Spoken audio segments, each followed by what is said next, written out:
下面由双方律师进行最后陈述，之后由陪审团成员进行公开的表决。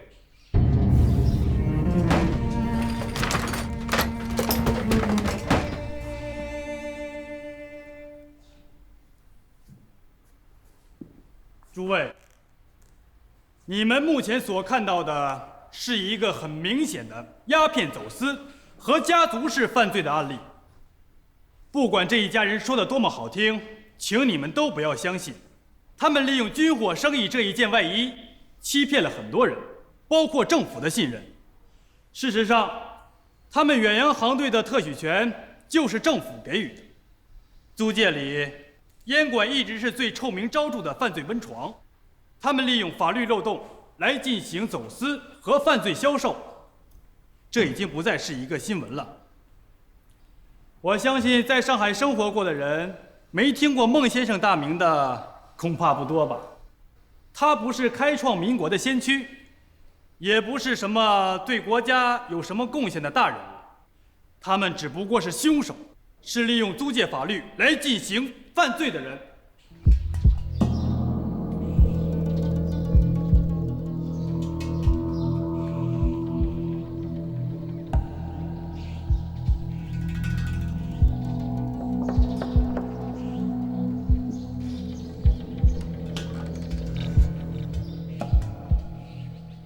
我知道你们会给我一个公平的评判。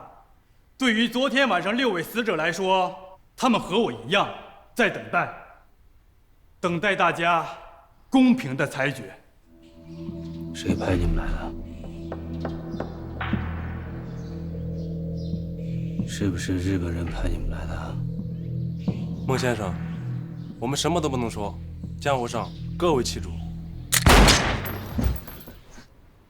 法官大人，我的当事人要亲自陈述。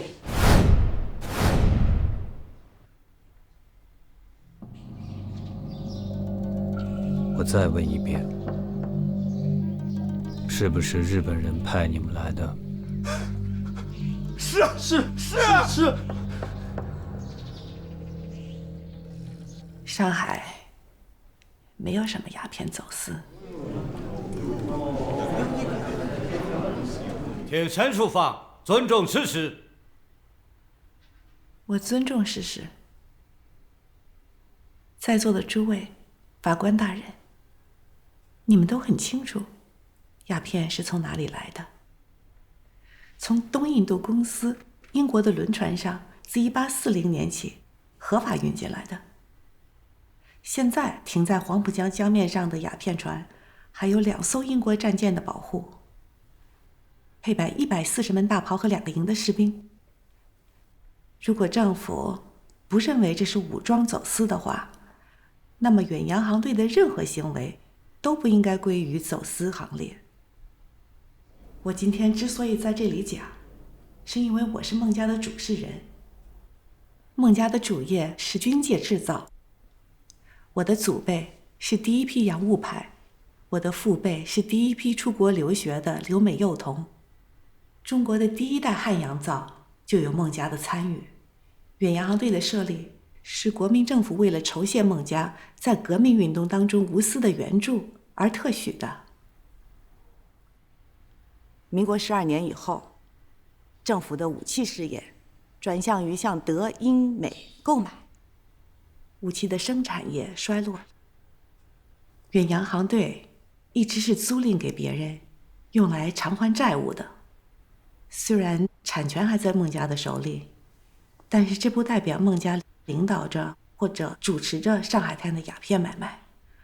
这就好比有人用孟家造的枪杀了人，就不能判孟家死刑，是一样的道理。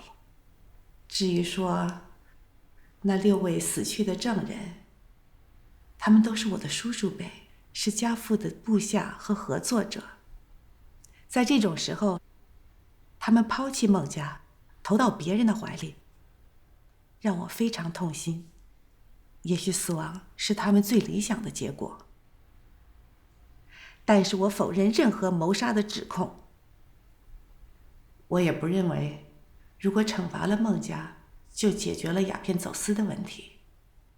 相反，你们会扼杀了中国武器制造的唯一的希望。这是谁最想看见的？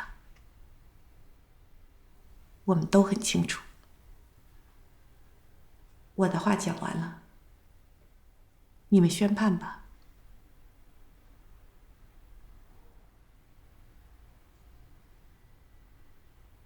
请陪审团商议之后进行表决。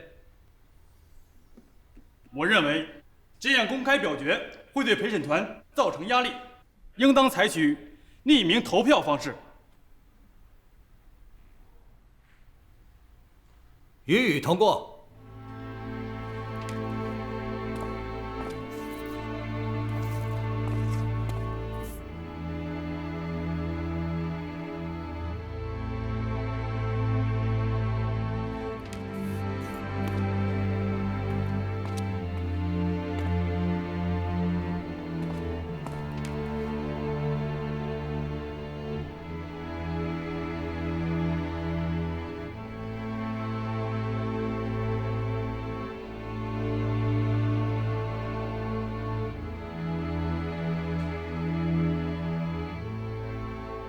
现在宣判，请双方起立。根据租借法第5条第7款及中华民国反走私法，本庭认为孟家已构成鸦片走私罪，罪名成立。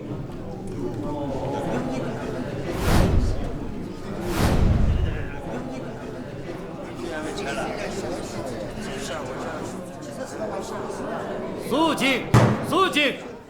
依据中华民国反走私法的裁决，本庭宣布，没收孟家之所有不动产产权，包括房屋、庭院、购入的土地、工厂、商铺，以作惩戒，并且冻结其一切银行款项，由法院做公开拍卖，所得资金交付公用，不许上诉。反对，我们有上诉的权利。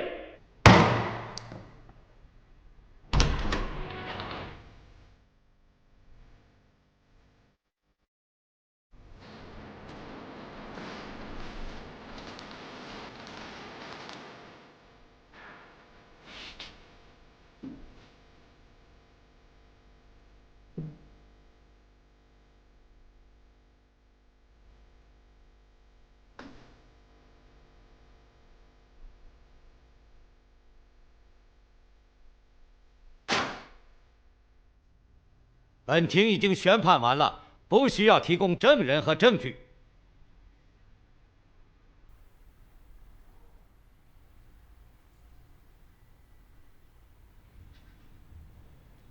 真正的凶手是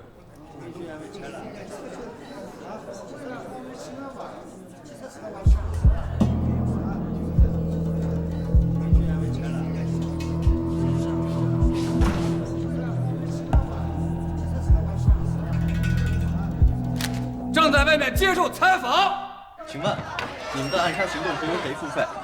你们和石原先生是长期合作关系吗？请问你们和石原先生的暗杀计划是第一次合作吗？石原同志在哪里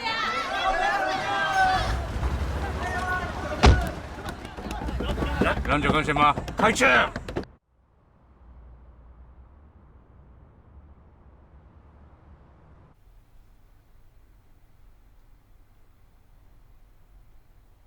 这件事情没问题吧？那就好，你去吧。鉴于本案出现新的变化，本庭希望延后再审，先行对谋杀者立案，并且扩大诉讼规模。我们同意。同意。休庭。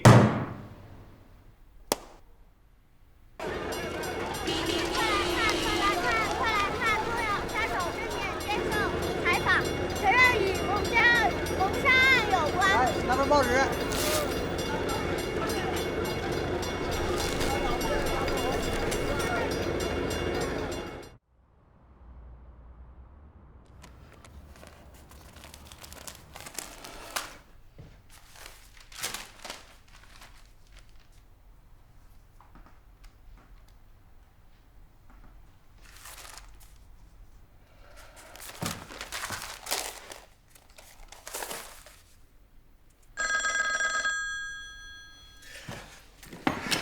なんだ。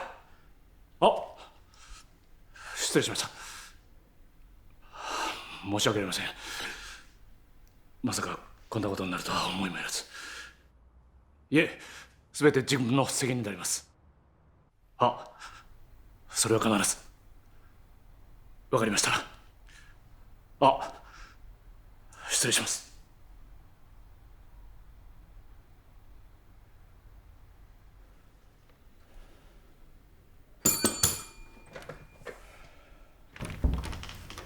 薛先生。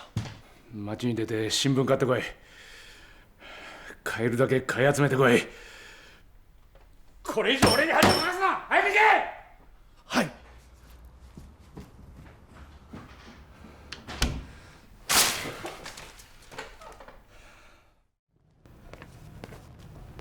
开门。孟先生，里面请。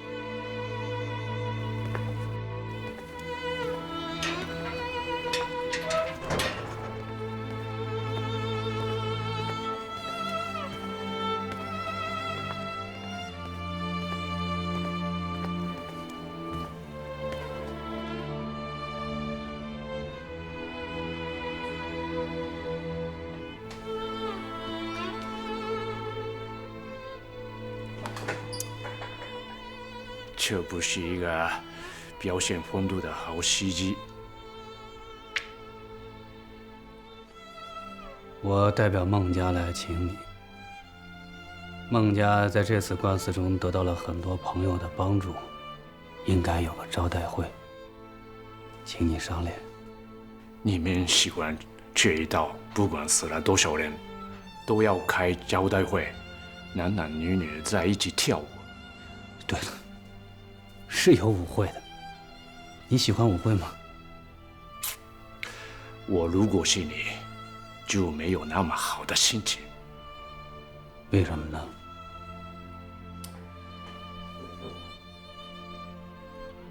不要以为你耍点小聪明，赢了1秒钟，就是真的赢了。我被撤换了，换上来的人或许比我聪明，让你更难对付。你们跳舞的时候，黄浦江上还有日本军舰在巡逻，中国人真可笑。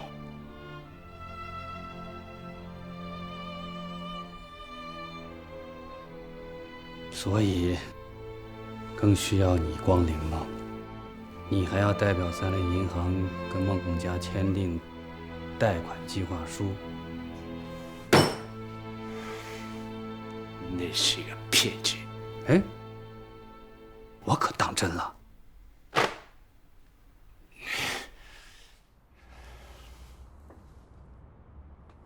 我恭候你。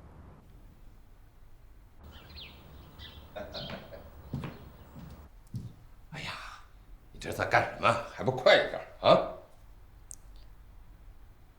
我不知道我去干什么。我再告诉你一遍，把自己呀打扮得漂漂亮亮的。弄得香喷喷的，到孟家去贺喜呀！也许今天的晚宴呐，就会宣布他两家联姻了。啊，我还得早点去呢，跟孟家二姐商量一下。不管怎么样，亲家的面子咱总还得给吧？你笑什么呀？搞得香喷喷的。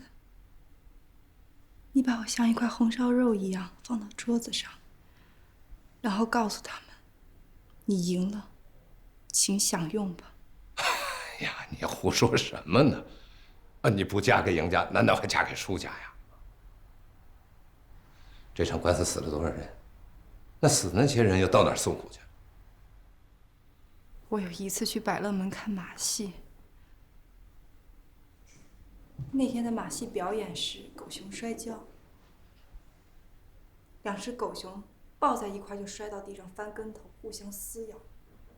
赢的那只奖励了1只活鸡，狗熊当场就把那只活鸡给吃掉了。爹，其实我就是那只活鸡，我只是一个奖品。哎呀，闺女啊，这笑话可只能在家里说啊。多难听啊！什么急不急的？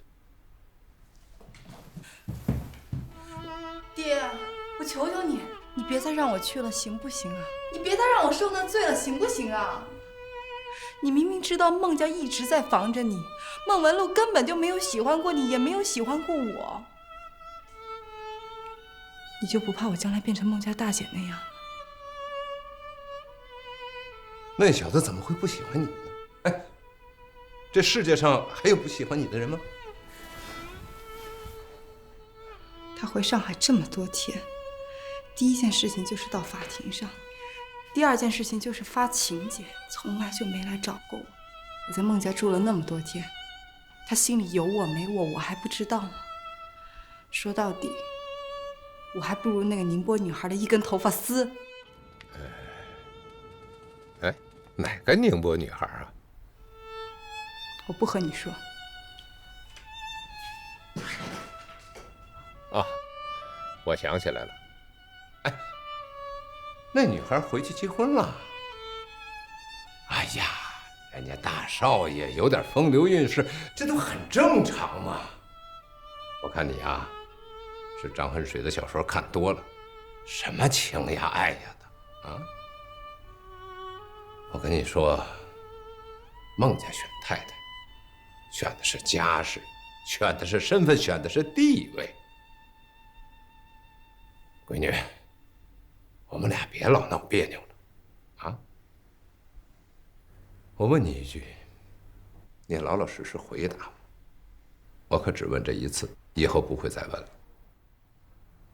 你到底喜不喜欢姓孟的那小子？你愿不愿意嫁给他？他，别说他，就说你。你要是不愿意嫁给他，那我就一心一意和他作对，我把他家整垮就算了，有什么呀？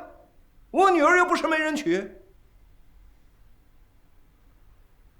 哎呀，你倒是说句话，你真急死人了。行了，你出去吧，出去等我吧。哎，这不就对了吗？闺女啊，我跟你说，在这个世界上，想要任何东西，都要自己拿命去换，没有人会白白的给你。好了，快一点，要晚了啊！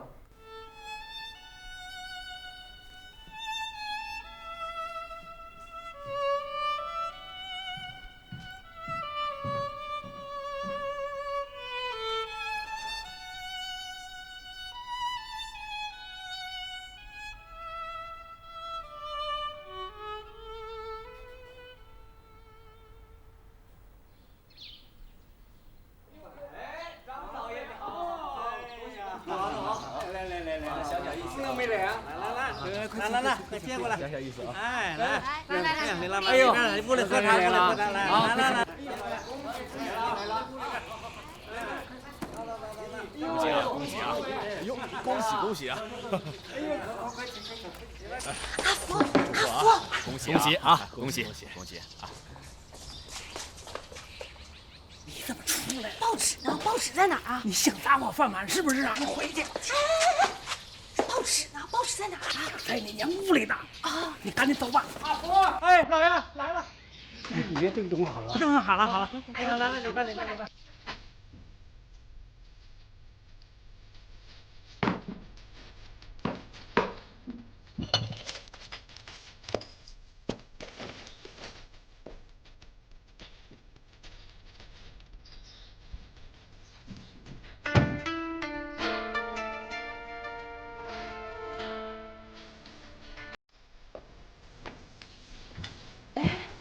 你干什么你？娘，阿福今天早上买的报纸呢？什么报纸啊？报纸呢？你找什么？哎呦，就是阿福今天给爹买的报纸啊！我现在就要看。你是不是撒癔症了啊？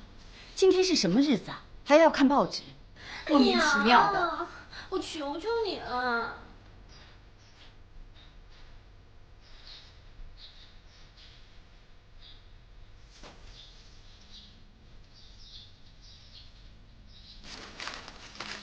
娘，你接着酝酿情绪吧。你这个样子，我怎么酝酿啊？这孩子。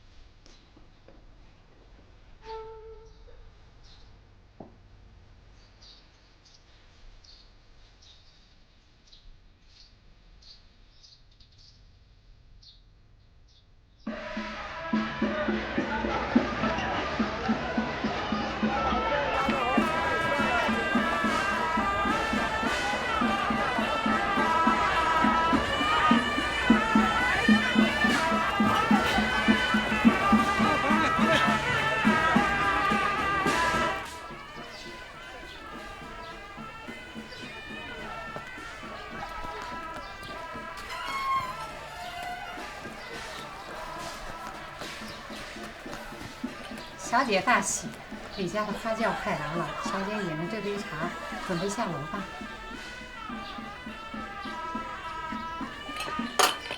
哎，给小姐喝。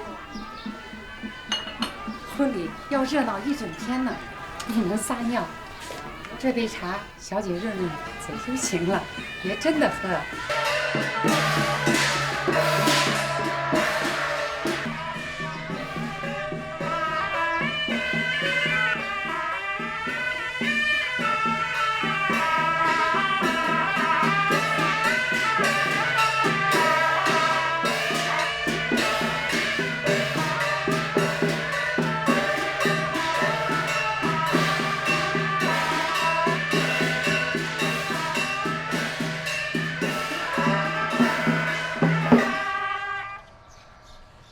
奉上彩礼：断骨匹、金元宝10个，银元宝10个。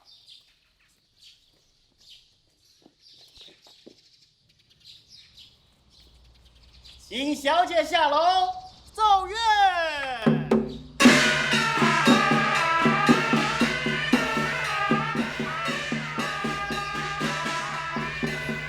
大夫啊，你这个女婿不大高兴啊？这我也不知道。楼上准备好了吗？都准备好了。上去吹好了。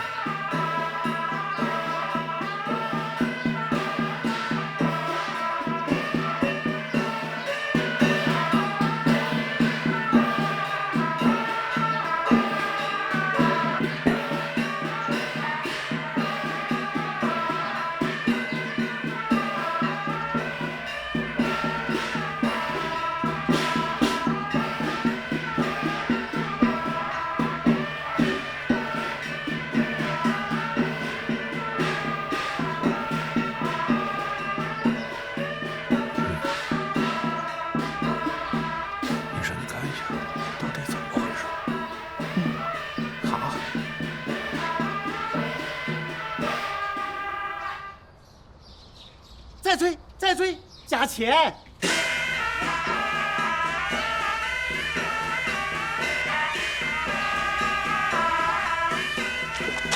判长军演完了，少爷烟瘾犯了。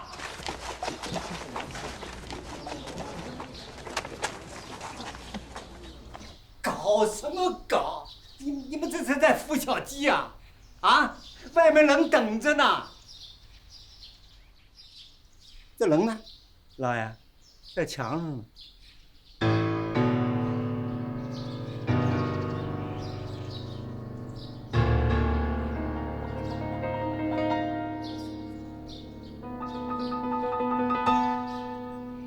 你这是干爹呀！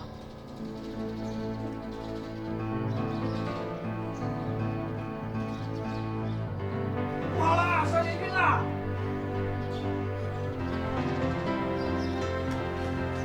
闪开！快闪开！闪开！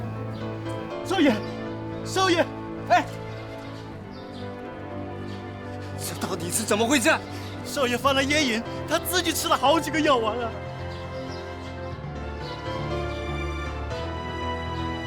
还不赶快去找郎中，这要出人命的，晓得吧？快点，快点，抬走啊！快点，大家抬回去！快！来找医生，快！小心点！大家找郎中，找郎中！快！小心点！快点！阿福，哎，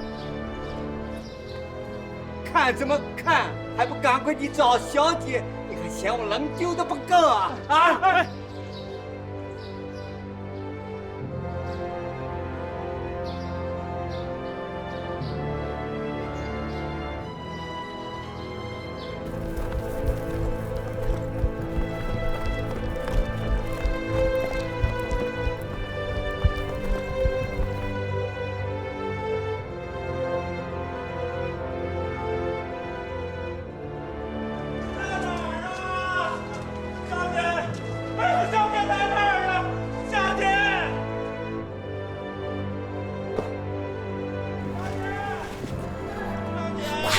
快呀！小姐，小姐，你不能走，小姐，小姐，你不能走，小姐，小姐，你不能走，快点儿！小姐，我求你，你不能走啊！你要一走了，我怎么向老爷交代呀，小姐？小姐不能走，小姐啊！请，啊，请，里面请，啊，请，好，请啊，里面请。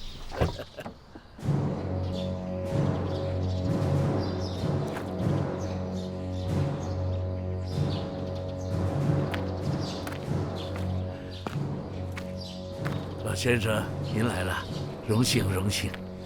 我也很久没有来了。老孟得病，我也没来看他。白头对白头，见了就发愁啊。是，老先生请。哎，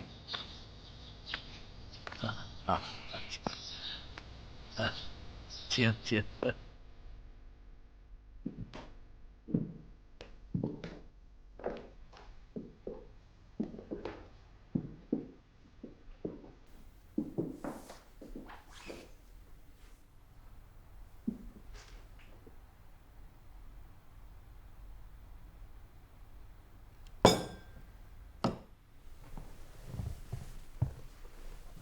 坐吧，你也坐。今天这个官司，你也应该体会了吧？人跟人就是这样，你也不要去怪罪他们。有实力的时候，花花轿子，人抬人，大家自会来了。你没有势力了，大家就会离开了，就跟逛菜市场一样，东西卖光了，人自然都离开了。我听说榔头已经破门了，这个人是我们红帮的弟子。也是你孟家的人，他还要留吗？榔头仗着日本人的事，现在不论是红帮想动他，还是孟家想动他，恐怕都很麻烦。我觉得还是先放一放。他既然破了门，就不该算是孟家的人。红帮什么时候想动他，告诉我一声。那就算是我们两个人的耻辱了。还有一个事，我想问你，你真的想做军火，还是想通过这个事情敲打一下不听话的人呢？我想子承父业。你这鸦片生意又轻松又赚钱，你真的不想干了？想做，不至于等到今天。那你可得准备好，要与日本人为敌了。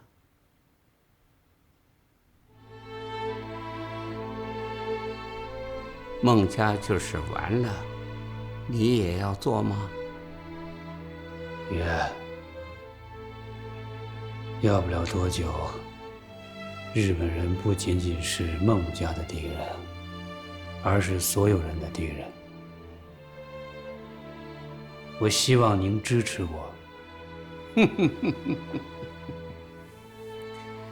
老孟先生有子如此，夫复何求啊？真让我嫉妒啊！请。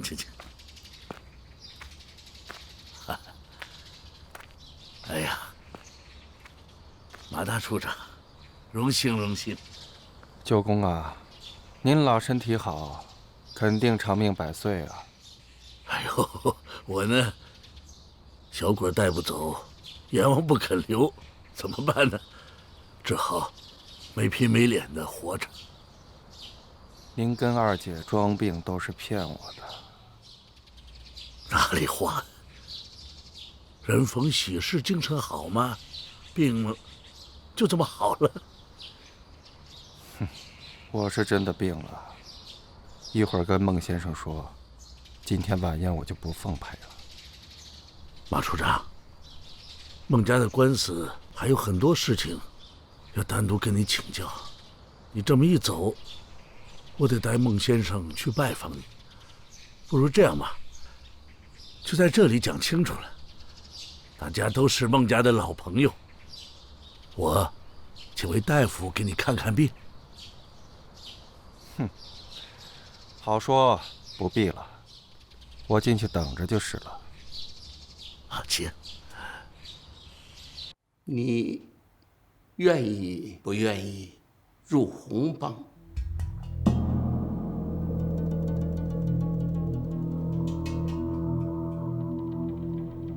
我观察你很久了，你人不错，你遇事不乱，也能有分寸，还懂得留有余地给他人。我老了，正想找一个比我能力更强的人领导帮派。您抬举我，是吧？你以为我是拿帮会来跟你开玩笑？我40年没有开山门收徒弟，干脆跟你直说了吧，你愿意不愿意坐到我这个位子上？这对你对我们都有好处。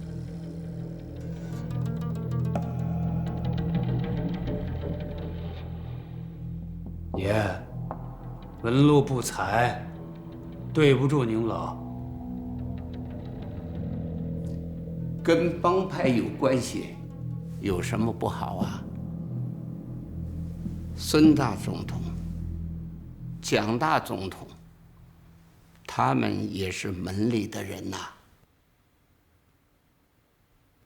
算了吧，也许就像你说的，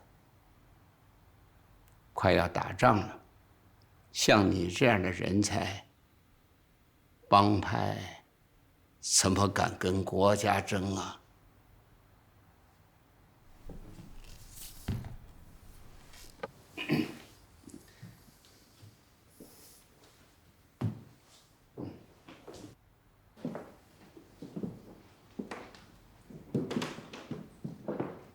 我过去和你现在一样，年纪轻轻的就当了帮派的老头子。你知道结果是什么吗？全家都死光了。我杀了我的2个弟弟，我真后悔。我想他们。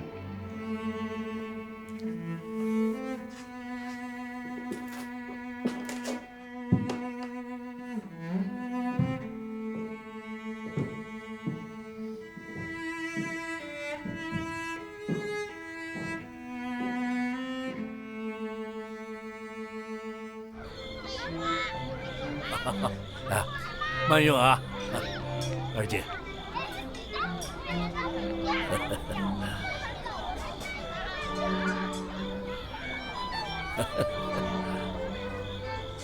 诸位，诸位，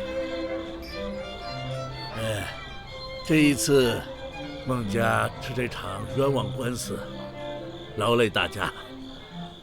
孟先生有惊无险，现在又圆满了。今后这上海滩还得多请各位照顾，谢谢了。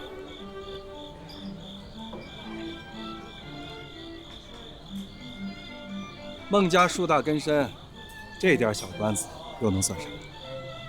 马先生不敢当，等一下孟先生还要约你当面酬谢。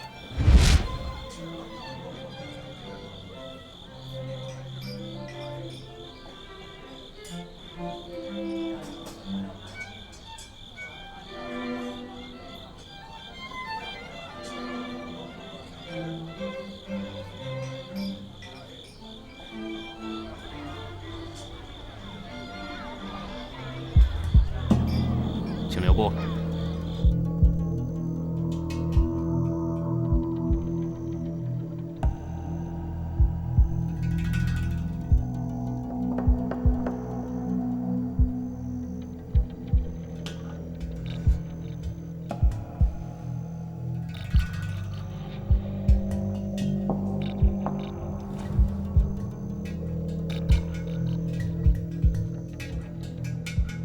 大家都是孟家读书会的成员。老孟先生在世的时候说过，孟家只有为国家做事的时候，才能动用读书会的力量。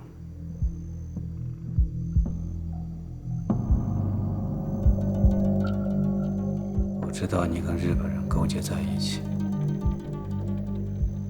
孟先生，你听我解释。日本人给你放在银行的存款也不多呀。是我糊涂。你不是糊涂，你是骨头软。孟先生，能不能放过我？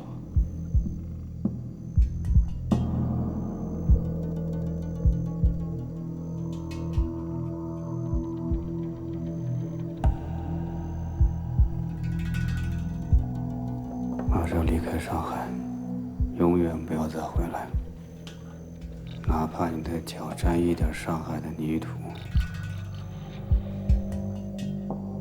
谈话的时候提一点孟家读书会的事情，我都会杀了你。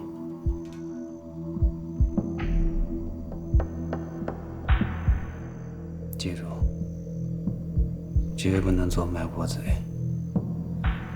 否则有一天要杀你的不只是我。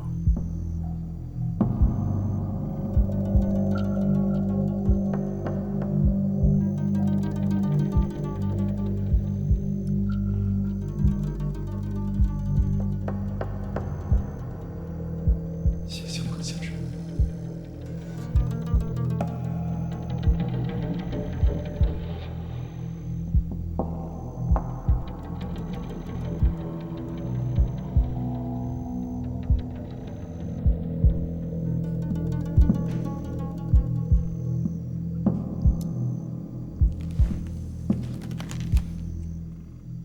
孟先生，你还是心软了。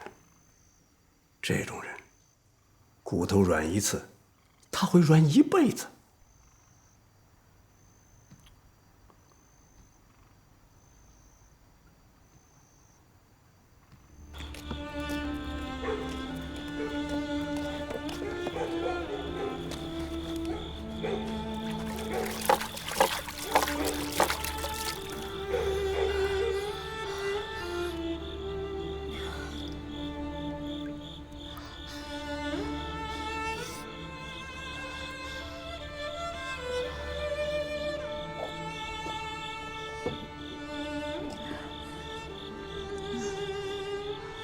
上海，你摸到上海的船票多少钱？头等舱300，二等舱150。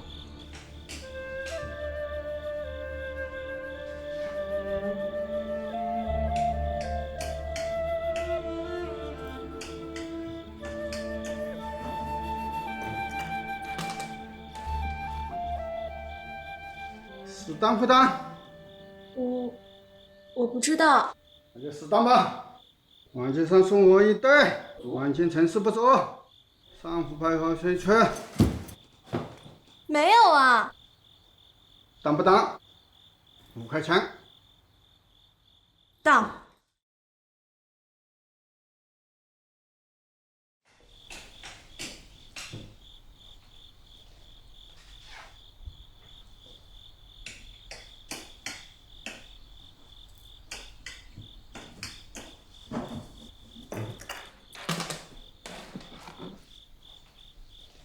适当负担。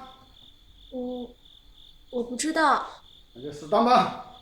环境上送我一袋，环境城市不走，上浮排好水圈。没有啊。当不当？5块钱。当。屁。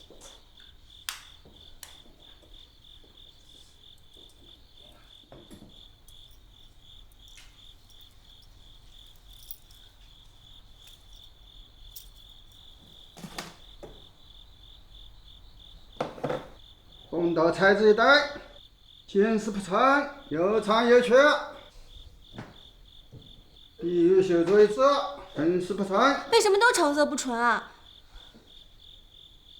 你就说多少钱吧。给你50块钱，当不当不当，东西拿走。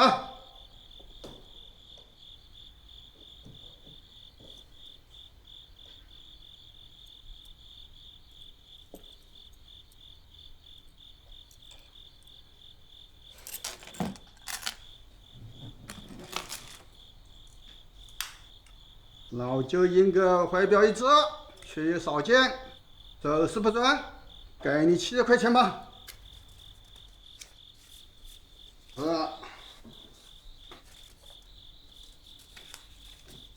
70。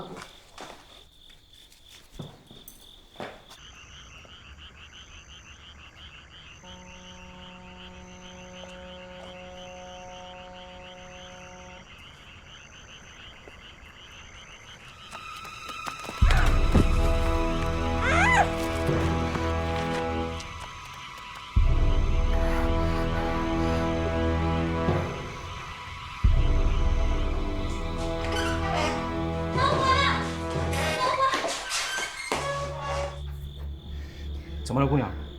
遇见飞贼了？我听说这个也能当。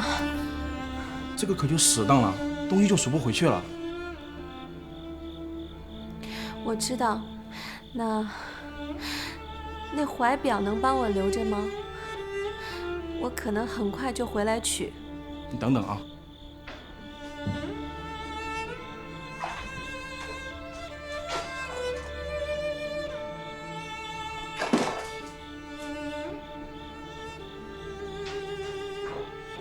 5块钱，姑娘拿好了，这回可要小心了。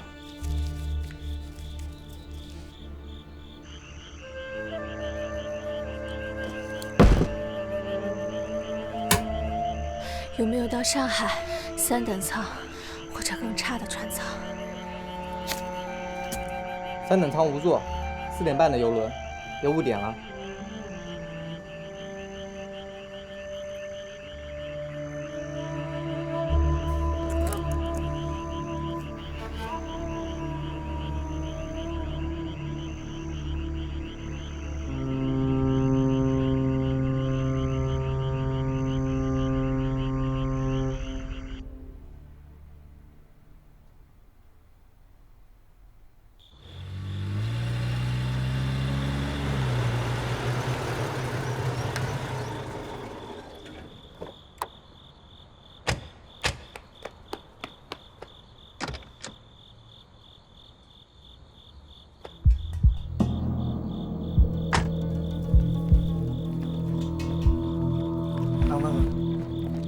呢？提拔了？还守门呢？榔头哥，你有请帖吗？你说什么？这里是孟家的私人宴会，没有请帖真的不可以进。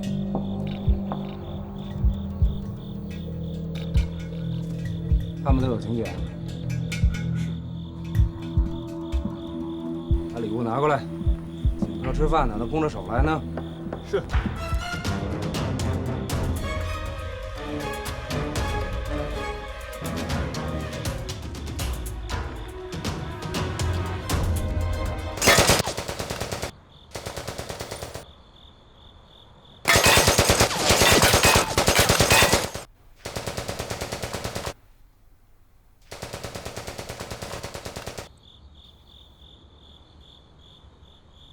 榔头带人来闹事，把门外客人的车子给打烂了。反了！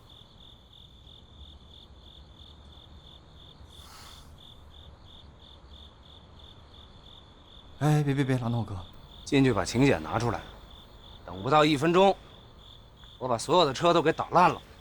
不好意思，榔头哥，别为难小的，小的也是按规矩办事。榔头哥，这是二奶奶请帖，请您进去。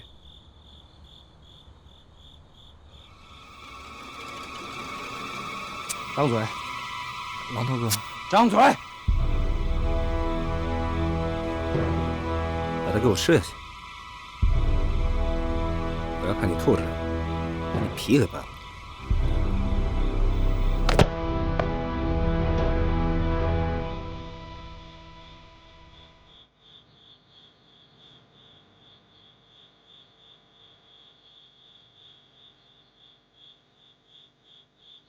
阿姨，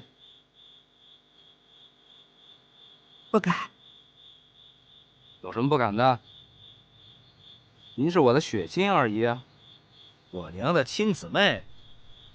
九公，您老人家身体可好？还好，没被我气死就好。阿姨，我今天贸然来访，您不会怪我吧？爱你，谈不上。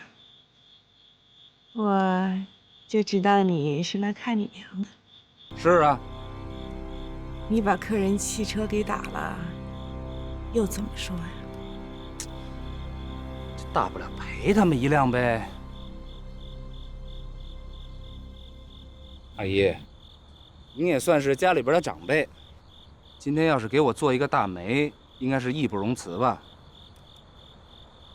义不容辞。谁家的姑娘啊？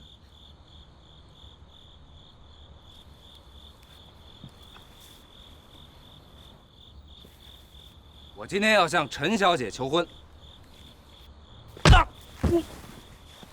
你什么东西？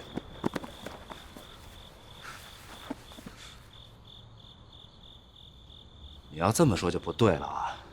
我记得有一次你对我说过，谁把孟家拿下，女儿嫁给谁都行啊。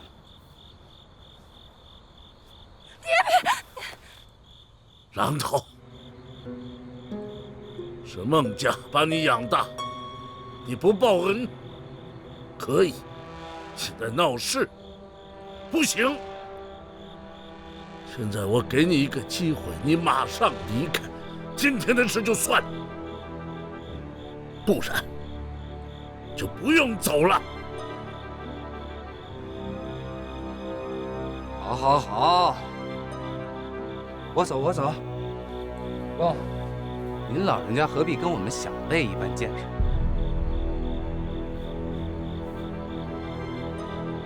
大家都看到了啊！我今天向陈小姐求婚了，谁以后要是再打她的主意，那就是跟我榔头作对，跟我碗里抢肉吃。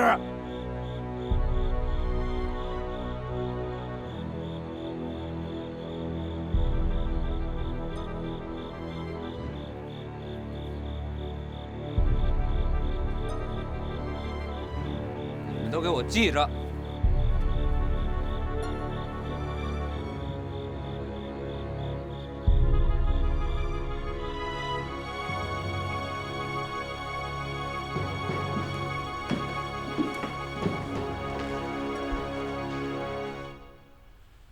这位是孟文禄先生，这位是三鼎银行的宗祥先生。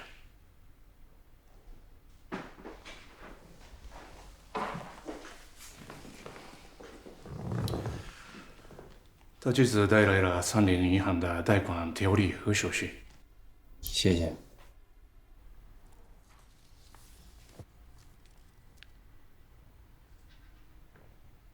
三菱银行的贷款什么时候到位？貸付金はいつ予定金額になるのかと。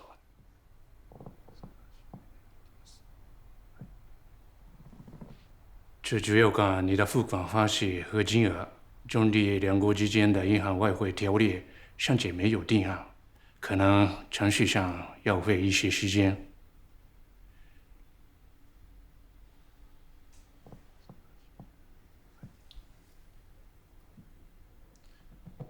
曾尚先生想知道你们所进口的机械是否属于军工产品，里边对这种产品是禁止出口的。当然是进口民用器械了。我会出示所有的相关文件，我不会让你难做的。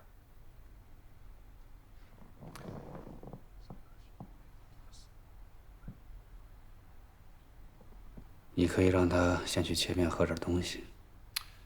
不必了，我们公开出现很不方便。没什么不方便的，我有话要跟你说。这样不太好吧？这样很好。先に部屋でお休みになってください。また私が。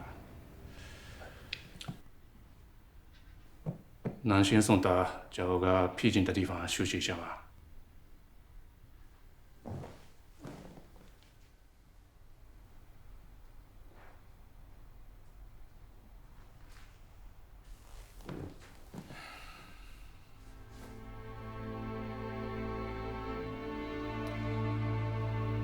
你们中国人有句话叫“顺风直”，不要扯太早，人太得意了会倒霉的。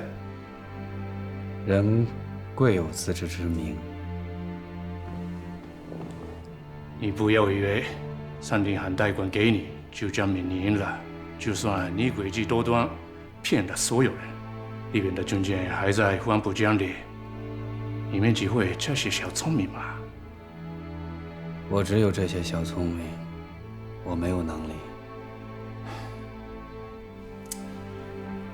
这本来是个很简单的事情，把你的厂卖了，要什么大日本帝国都可以给你，要钱全不好吗？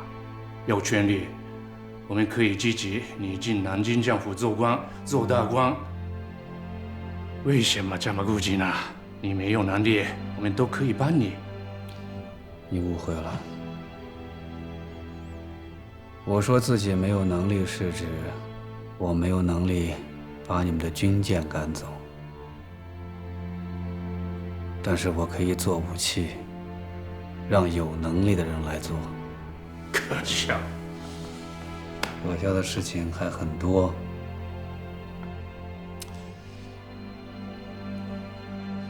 我们情报机关很糟糕。他们说你只是个花花公子，很好对付，不像你父亲那么难缠。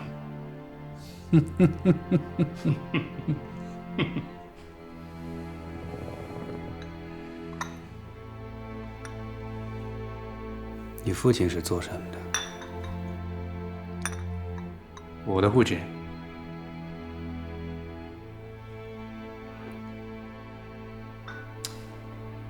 他在京都做决上，徐人家的决上很有名的。我很看不起他，他希望我跟他一样，花一辈子的时间做那种破玩意儿。我没有听他的。可能年轻人都一样，自认为很容易发现父亲身上的错误和缺陷。我很遗憾跟自己的父亲相处的时间太短。我父亲曾经告诉我，如果一个人有本事，就不怕一直输下去。因为可以学到很多东西，还要感谢打败他的敌人。那是中国式的讲话，你一直假装在说把我骗了。是你先骗了我。你利用媒体把我卷进进退两难的境遇，我当然要反击，只是没有必胜的把握，贸然行事反而更糟。我父亲告诉我，花不开，那就等它开。所以我一直在等你露出破绽。我已经写好了自己先会有更厉害的人来对付你。我能做到让你放弃这个念头。待会儿我们在酒会上公开露面，澄清之前的误会，就当之前是一场闹剧。上海滩每天都有闹剧发生，至于你怎么对你的上司解释，你比我清楚。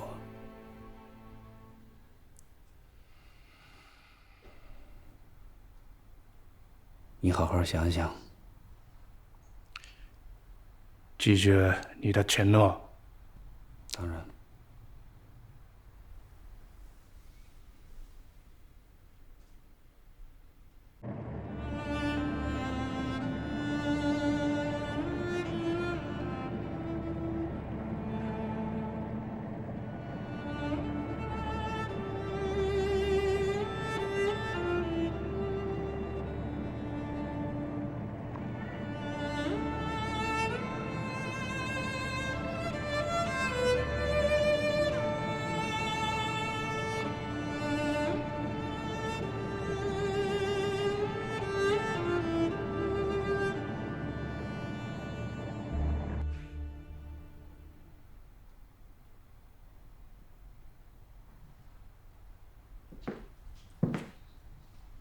你小子真是福大命大，啊！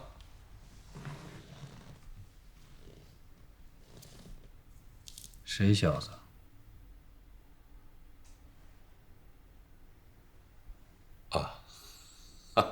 我自话自说。孟先生，您福大命大，啊！榔头你放出来的？不是我。昨天晚上打牌了？打了。最后怎么不打了呢？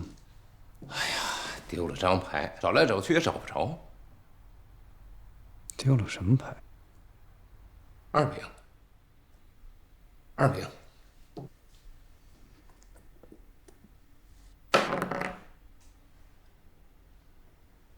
这是我的牌啊。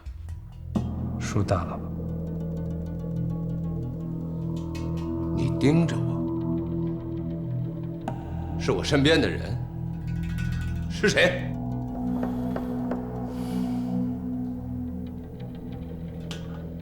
我们两家子是老交情，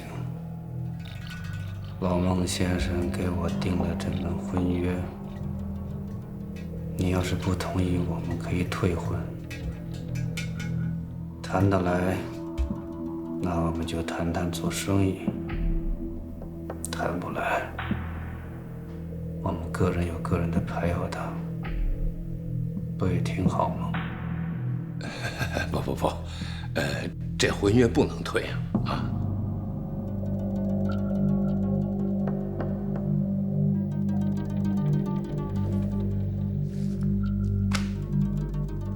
！3联银行答应给我贷款。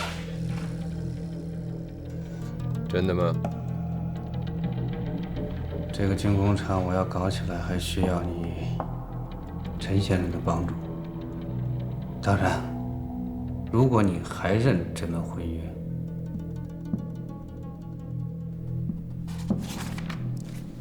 行。要多少？我需要你出40%的股金。最多10%。35%。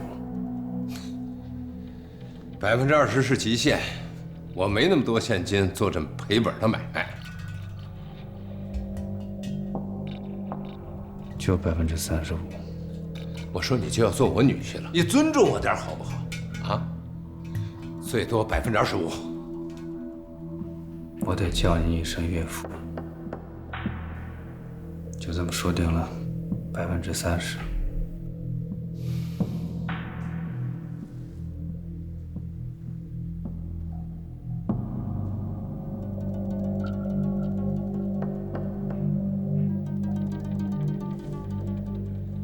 你准备资金，我准备婚礼。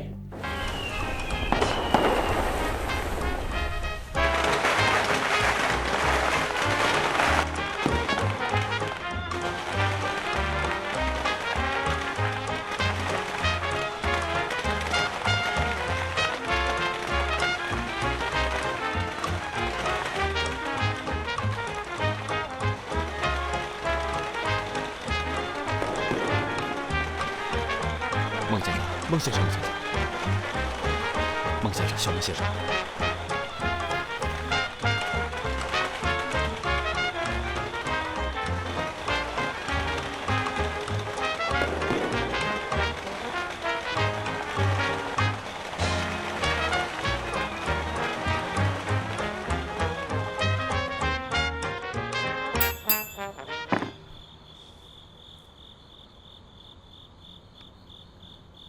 诸位，晚上好。今天对孟家来说是可喜可贺的日子，孟家终于洗清了不白之冤。是朋友是敌人，都已经看得很清楚。朋友不该在背后捅刀子，也不该相互拆台。但是我的主张凡事向前看。可贺的是，孟家跟日本三菱公司达成了协议，三菱银行答应给孟家贷款12亿日元，我将全部用于重建孟家的兵工厂事业。这位是日本三菱银行的董事，那位是石原先生，促成这件事成功的关键人物，我得谢谢他。相信我们的合作是愉快的。这一出大戏全他一个人唱，这小子今天倒成龙了。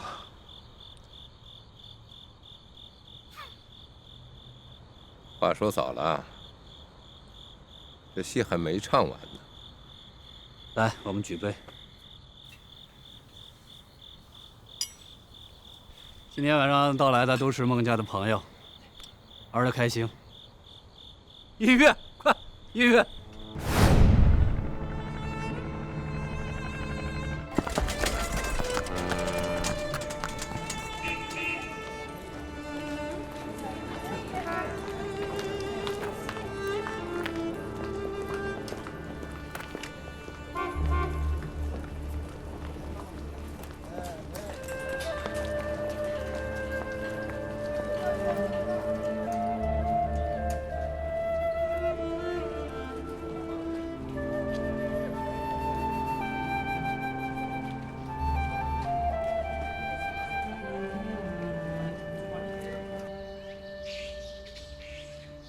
把药放下吧，我自己喝。哎呀，不愿喝，泼了也行。愿喝。其实呢，说破了就不值钱了，也就是单身当归茯苓，多少年来方子也没变过。是啊，你要下毒，也懒得费这个劲，不是？这几天啊，孟府的官司总算是有点着落了。惹上官司了？你每天竖着耳朵听，不要装不知道。知道，我还知道老三死了，后来又活了。那你应该知道，榔头自立门户了。知道。你怎么想？你想让我怎么想啊？他昨天跑来跟我闹，要按照家里的关系呢，我是可以开口教训他的。可他现在破门了，是孟家的敌人了。爹经常说，对敌人要客气。真是爹的乖女儿，好女儿啊！不过呀，我还是很生气。你今天来想告诉我什么？你是不是想说你们要干掉榔头？你知道老三不会同意的。老三差点死在榔头手里，他都没有怎么样。现在啊，他有日本人撑腰，就是孟家不对付的话，将来也有人把他当国贼。你是个当娘的，说话他还听。老三让我转告你，劝他一下，回头吧，孟家还能够接纳他。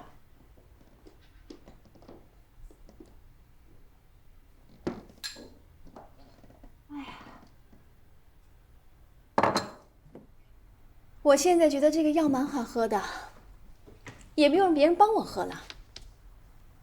好，那我问你一句，榔头啊想接你走，你想不想跟他走？什么？孟家要赶我们出去？是榔头啊发达了，想接他娘出去享福。我呢，是想听听你的意见。听我的意见？你什么时候听过我的意见？我从来没有做过对不起孟家的事情。榔头10几岁就替孟家卖命，我们母子俩就落到今天这个地步，一个流落在外面，再把另外一个轰出去，真是圣贤之家呀！老大，你记不记得宁波来的那个张小姐呀？谁？就是那个土里土气的。来来来，我给你弄。土里土气的啊，替老三挨了一枪的那个。记得。哎呀，老三被他弄得晕里呼噜的，我当然记得。我就在想啊，孟府的保安那么严密，这人是怎么进来的啊？后来我突然想起来了，哎，那天榔头给你请的医生，记得吗？我不记得了。那医生啊，在你屋里待了1个多小时，也没有他出门的记录。到了晚上，他就成了杀手。我没有印象。那天你们在一块儿待了那么长时间，都说什么呢？讨论怎么开枪吗？你疯了，敢这么说我？你呀，就不要标榜自己多清白了。在孟家呢，也只有门口那2只石狮子是干净的。行了，我就最后问你一句，你要不要跟榔头走？跟他走可以。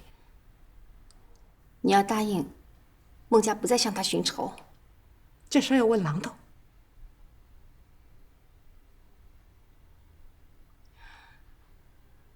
我听你的。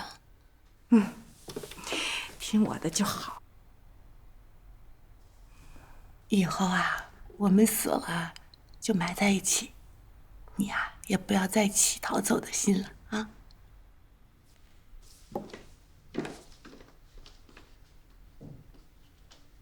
我不明白，按说德国的武器是最先进的，你们为什么会选择仿制美式的卡宾呢？日本这个国家的钢材产量也不富裕，他们的枪基本上是半自动化。为了节省每次只能开1枪，而且是多次填弹，那就得要求士兵的射击精准度了。卡宾枪虽然在射击精度上差一些，但是填弹的速度快，扫射面要比日本枪大。你们的假想敌是日本？不是假想敌，是真正的敌人。不仿制德国武器，那是担心日德同盟一签，我们就不可能从德国那拿到原材料和技术。跟英美技术联盟要保险，所以说政府给孟家订单是正确的。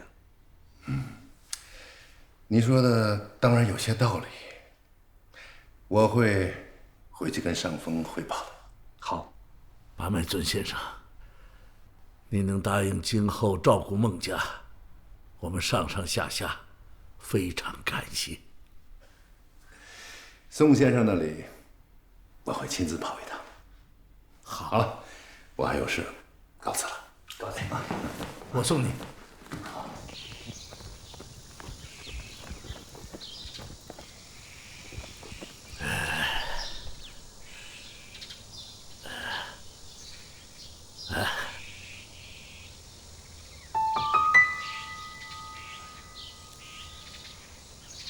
孟先生的小小意思，留着上任。另外，宋先生那里有什么需要，我恭候。宋先生那里，我一定会去争取，放心吧。谢谢。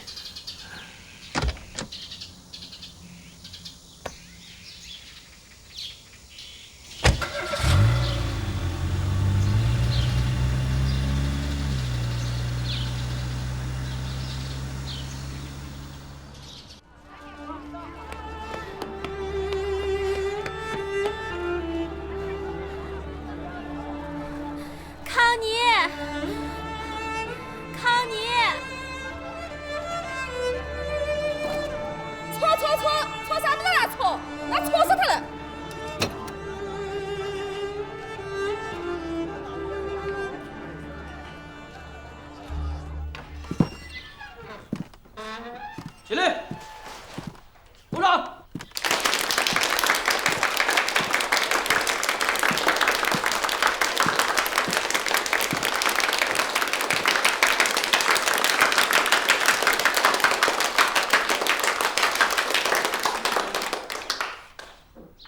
坐下。坐下。鼓什么掌啊？报告孟先生，前段时间我们听说您在海上遇难了。但是我们看了报纸，您没有遇难，所以同学们希望给您办一个庆祝会。坐下。耽误大家这么久时间，办什么庆祝会啊？该道歉的是我，向你们致歉。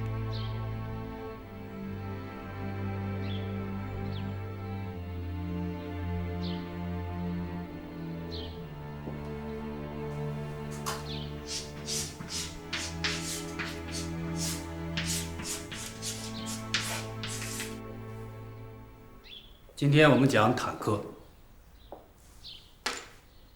一战时期，德国最著名的坦克叫什么呀？哦，谢尔曼。谢尔曼 M1。坐。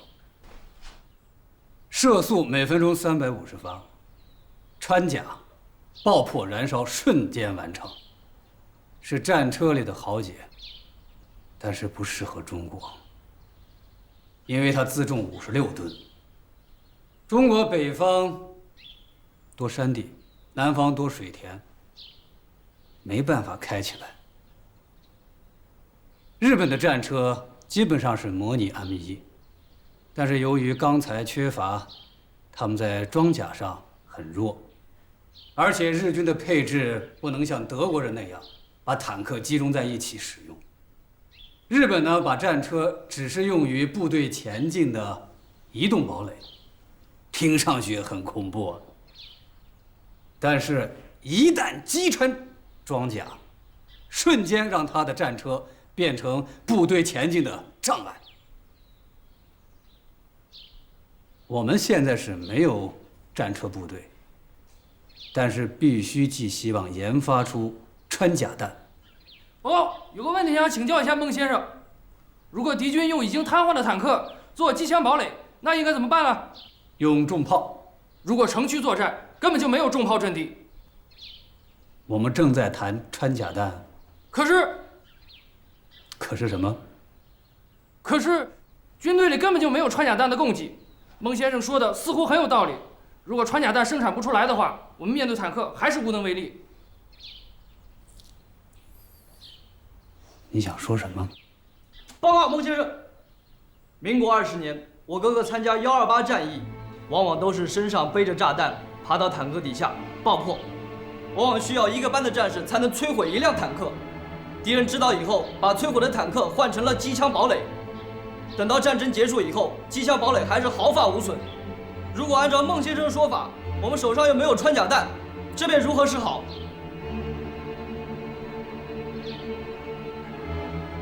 我们今天谈论一个目标，也许要很长时间。就怕我们很长时间都没有研发出穿甲弹，我们就已经亡国了。孟先生，我当兵不怕死，但是只怕手上只有知识，没有武器。请坐。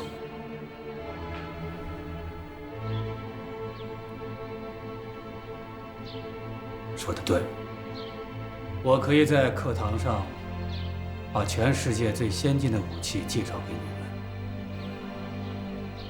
但是中国什么时候能造出来？中国士兵什么时候能用得上？不是发个牢骚就能解决的。即便这样，做还是不做？当然得做。孟家已经拿下日本三菱银行的贷款，正在争取政府的订单。如果顺利的话，我希望同大家一起来研发穿甲弹。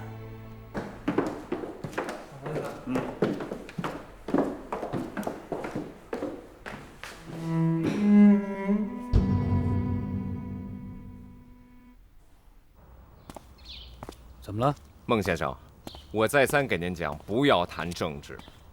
今天我又被上司骂了。我没有谈政治啊。有人反映你在课上讲的所有的武器内容都是专门来克制日军的，不行吗？政府里的亲日派呼声很高，他们怕你煽动反日情绪，会让学生们与日本为敌。我真不明白你们都在想什么。日本人的枪炮都对准我们了，难道还要我们吃喝等死吗？我不和你谈这些，我来是要告诉你，今后讲课要小心一点。我也不能保证里面有没有日本人的间谍呀。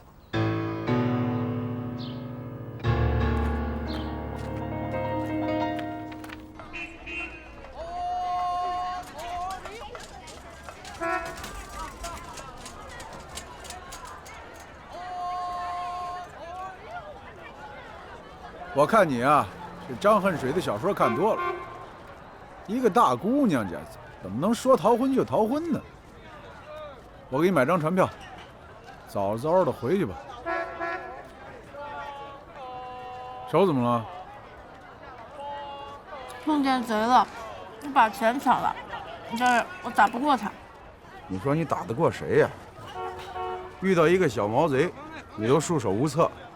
你说你到上海，你能帮孟先生做什么呀？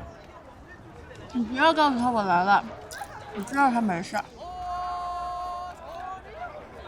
行吧，那你跟康妮在一块儿住几天吧。我打听孟家的事儿，然后告诉你。家里怎么办啊？要不要给家里拍个电报啊？你借我2个钱吧。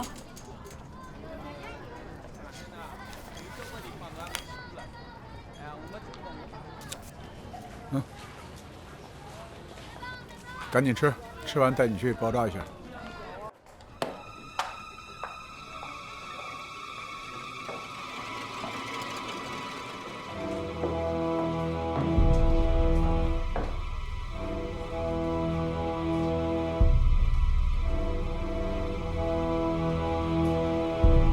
老板，里边请，你们衣服样板我已经给你做好了，看一下。来，这边是衣服。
谁派你来的啊？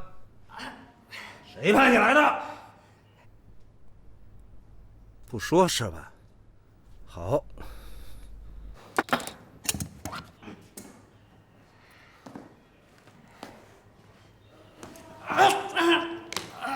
我让你做鬼当个哑巴，我让你不说啊，疼不疼？谁派你来的啊？疼吧？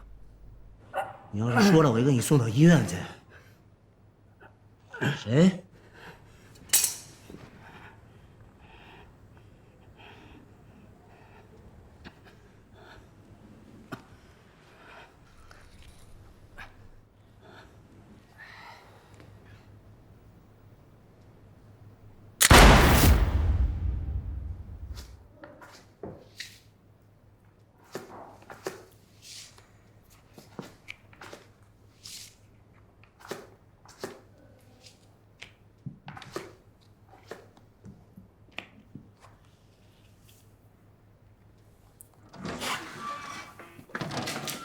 全先生，有人找你。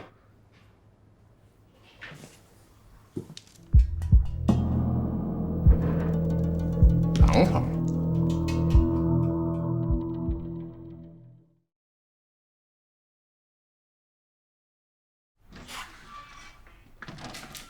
全先生，有人找你。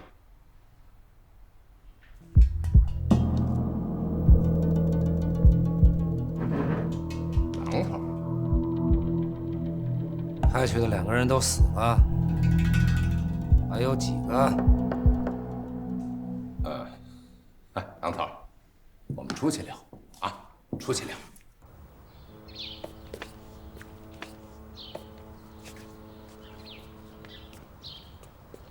哎，榔头，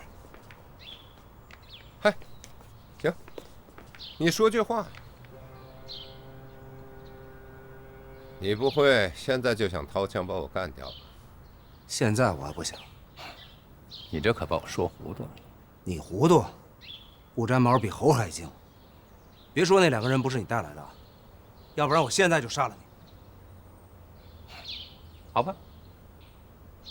你是不是要开打？哎呀，你说什么呢？我问你是不是要开打？要开打咱们就单约，别在背后偷偷摸摸的伤人。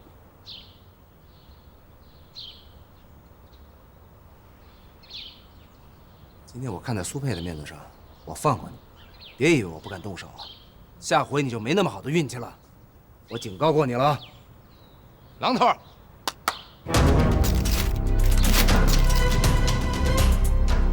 你跑我地盘上闹这么一通就走了，你不怕我不让你走？你看一下，楼上可是有人拿枪盯着你。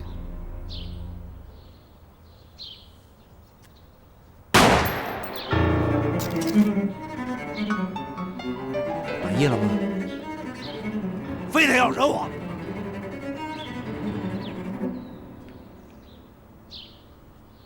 哎，榔头，哎，榔头，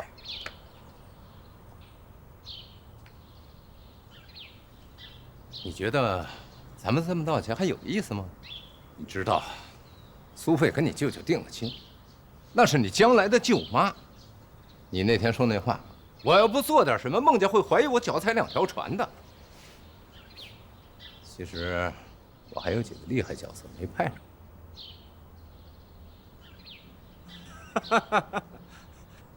你是不是觉得我是被别人吓唬长大的？那你就尽管放马过来吧。哎呀，我不是那个意思，我是说呢，苏佩的事情上你让一步啊。咱们什么都好说，我还是很欣赏你的。谢谢。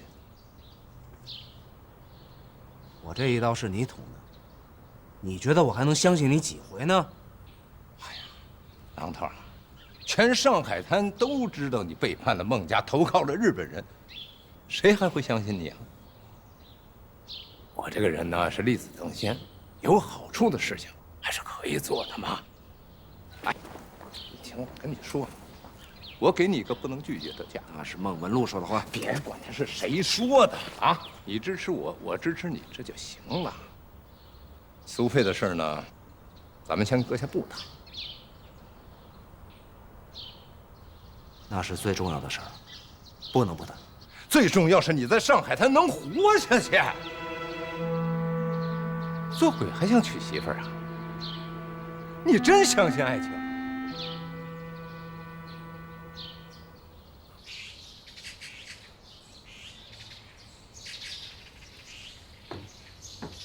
孟先生，我正找你。把美尊从南京回来了，约了今天晚上我们谈。这么快？政府的订单有希望了。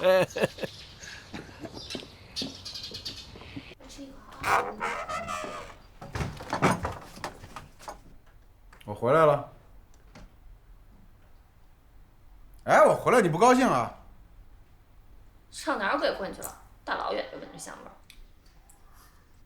狗鼻子还挺灵，我就是去鬼混了，怎么着吧？我不光鬼混了，我还把人领回来了。你要不要见一下？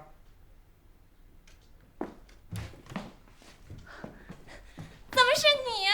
你怎么住这儿了？你怎么来上海了？你结婚了吗？你怎么一个人来上海了？你怎么还养个孩子啊？行了行了行了，你们俩一样一样说行不行？不够乱的。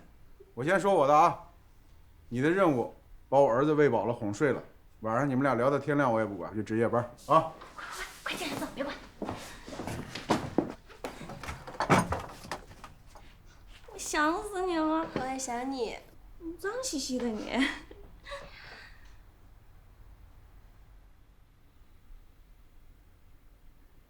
回到这儿跟做梦似的。故人啊，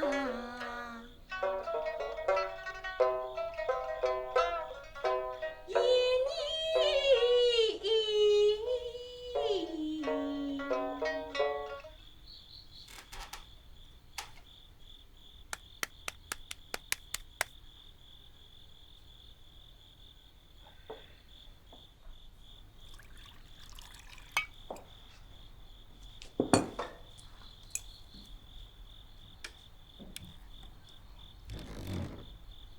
对不起，孟先生着急了。请问您这次南京之行有收获吗？我们洗耳恭听。收获？有功，东西我原样付款，这些规矩，兄弟我还是懂的。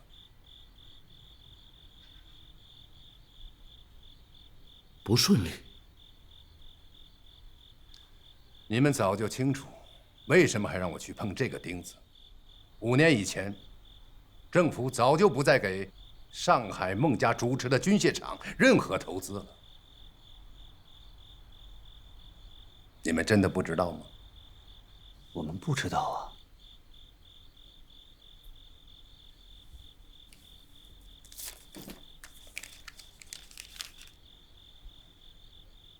听听这个。大总统军舰接国防部电，赶制36毫米重炮爆破弹1000枚，紧急调往江西前线。予以为不然。这是你爹的口气。再往下听，五国之患在倭不在内。如大总统能以精兵备战倭寇，他日战时以血黄海之辱，必能成就伟业。何必汲汲于骨肉相残？宋部长让我把这封信给小孟，好好看看。请问，宋部长还有别的话吗？宋部长说，他不愿意给政府做枪，政府就不用他。教训大总统，这可是千古的奇闻。这封信能留给我吗？可以，谢谢。那，请你转告宋部长，感谢他这么多年对孟家的照顾。孟老先生去世了，我们作为国家武器供应的机构，国难当头，我们还是愿意为国家出力的。这话该让小孟先生自己说。老孟先生已经说得很清楚了，五国之患，在我不在内，何必积极于骨肉相残？牢骚的话就不必再说了。这不是牢骚话酒锅。我贷款研制穿甲弹，不为骨肉相残，就为打日本。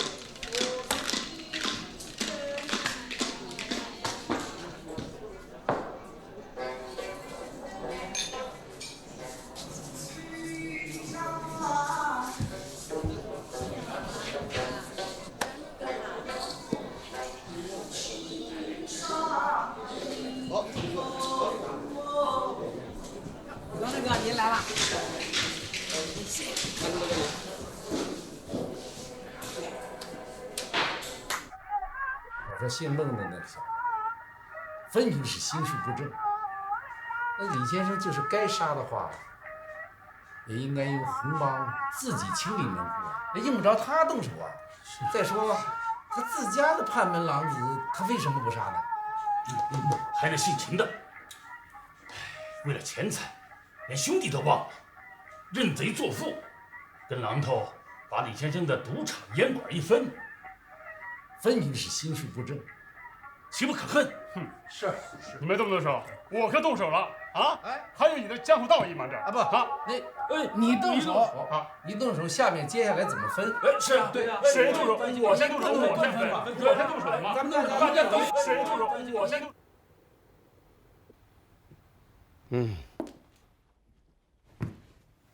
这2天啊，我读了龚自珍的诗。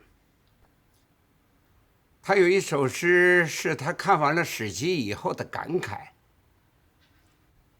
因道恩仇心事勇，江湖侠骨已无多。”写得好。如今我们就没有江湖侠骨这回事了。你们今天到我这儿来，吵吵嚷嚷，为什么？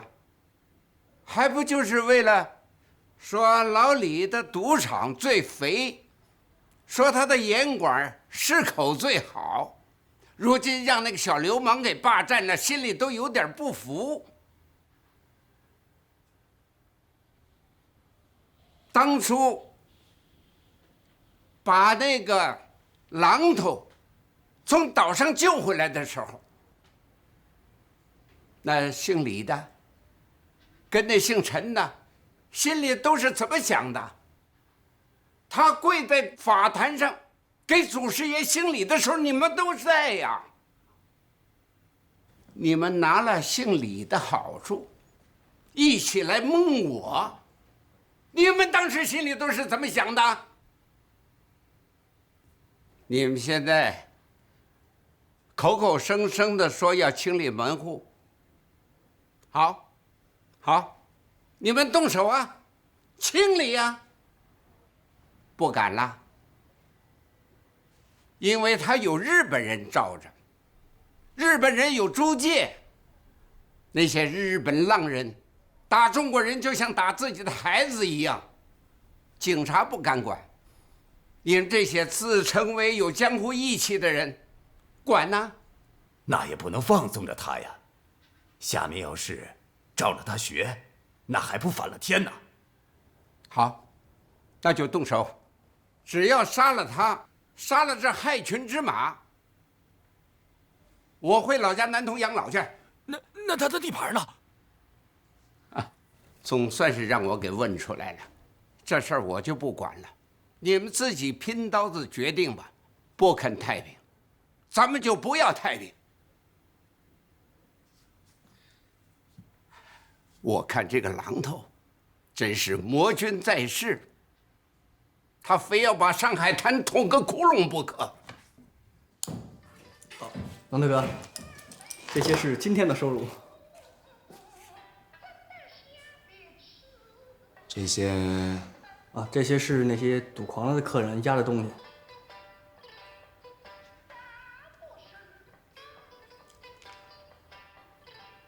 那他们就不赎回去吗？赎不回来了。那筹码一推，骰盅一摇，金山银山都化成子虚乌有了。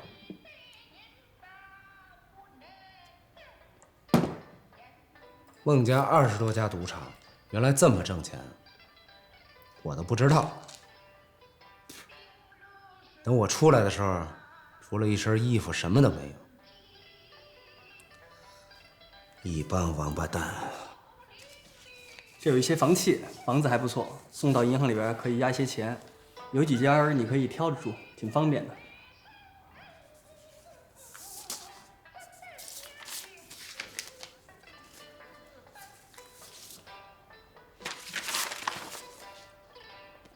这些都给我存起来。是。有个事儿要向你请示一下。怎么了？之前有的兄弟是跟李先生的，散了以后，有的兄弟地皮熟不肯走，您看怎么办？那就叫他们回来。既然是李先生的兄弟，那就是我的兄弟，只要他们一条心跟着我，少不了他们的好处。是，您慈悲。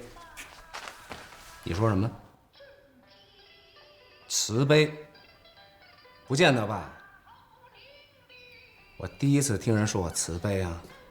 哦，对了，秦先生今天晚上在松鹤楼请您吃饭，咱们去吗？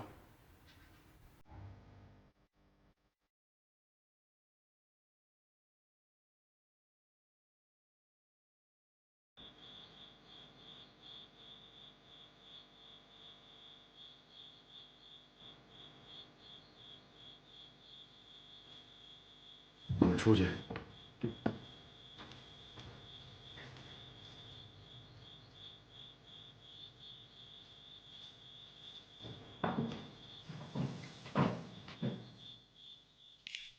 今天上马雷路那场枪战，是不是对付你的？是啊，我那个不成气候的岳父干的。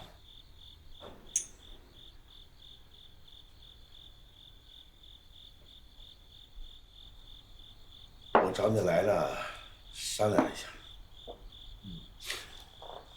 你看，咱俩合计合计，把李先生的赌场和烟馆处处一怎么样？你说什么？要不这样，我多吐几家出来，你可以少吐几家。谁呀？这么大脸？榔头，现在好多红帮的人跑到老头子那儿告状，说咱们俩是汉奸，合谋杀了李先生。咱们打算替红帮清理门户啊。那就让他们来吧。不能来呀，怎么能来呢？榔头，我告诉你，好汉不敌4只手。我们将来要是人头落地，想服软都没机会。把东西吐出来，就没事了。他们这不叫清理门户，这叫抢劫。抢劫可以啊，光明正大的来招呼，少跟老子来这套。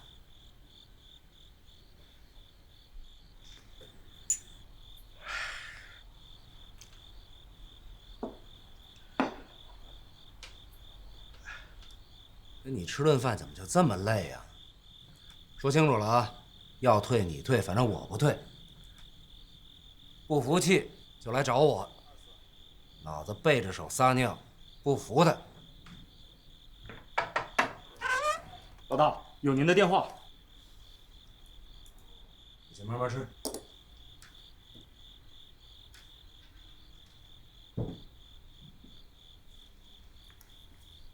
喂。啊。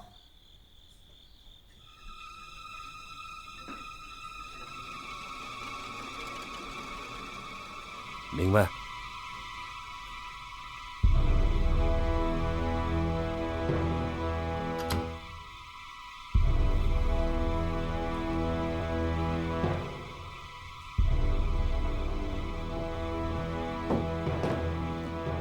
金先生，我们老大说有着急的事要去办，你自己吃吧。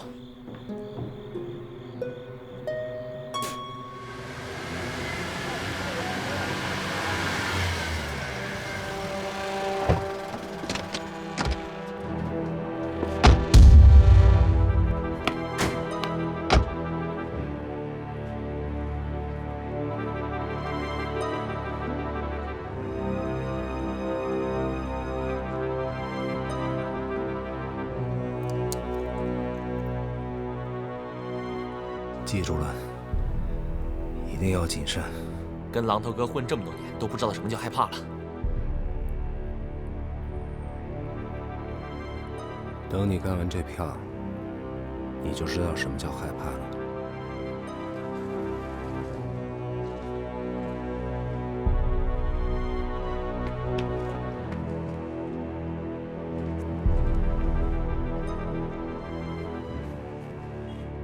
千万记住了，别误伤了孩子。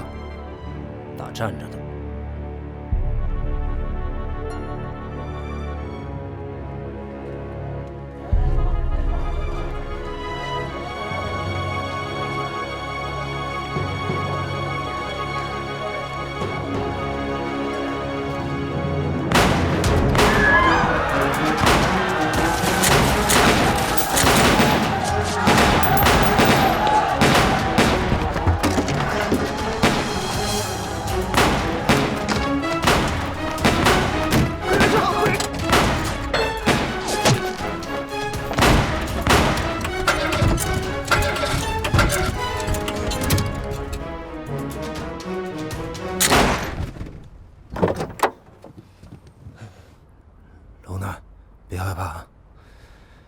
我是你榔头哥哥，我来救你来了。别害怕，小龙头啊！来，快跟榔头哥哥走，别害怕啊！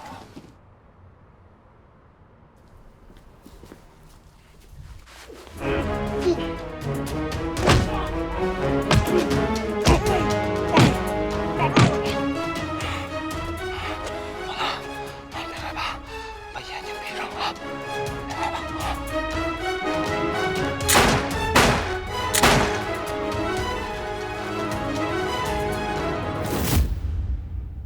你当然得穿西装啦。你要穿了长袍的话，苏佩又穿长裙的话，不就不配了吗？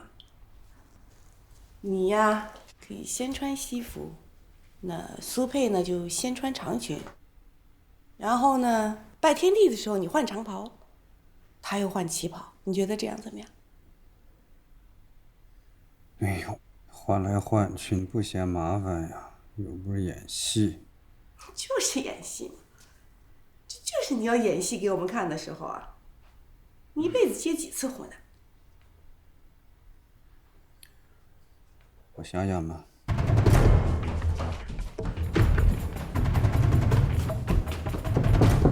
孟先生，九公啊，你说在婚礼上，他如果先穿西装，然后拜天地的时候再换长袍，你觉得怎么样？好极了，让别人知道这孟先生是小洋人，跟江湖老大不同。可不是嘛，九公跟我想一起去了。我正好找你，九公。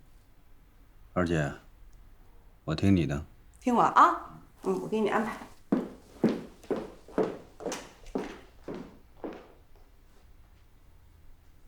找我有事儿？龙娜被人绑架了。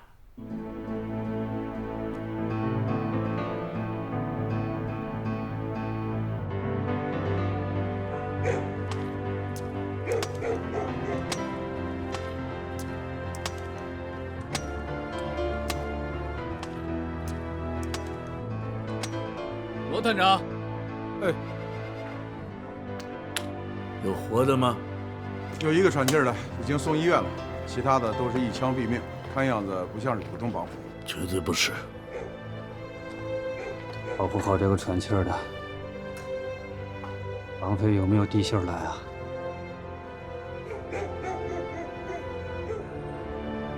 这会谁干的呢？这是？还会是谁？你那宝贝外甥？不会吧？再混也不可能做出这么混蛋的事儿。听着，我跟法国领事讲了，榔头有最大嫌疑，抓他回来。啊？啊什么呀啊！明天天亮，活见人，死见尸。不要解释，我要榔头。哎，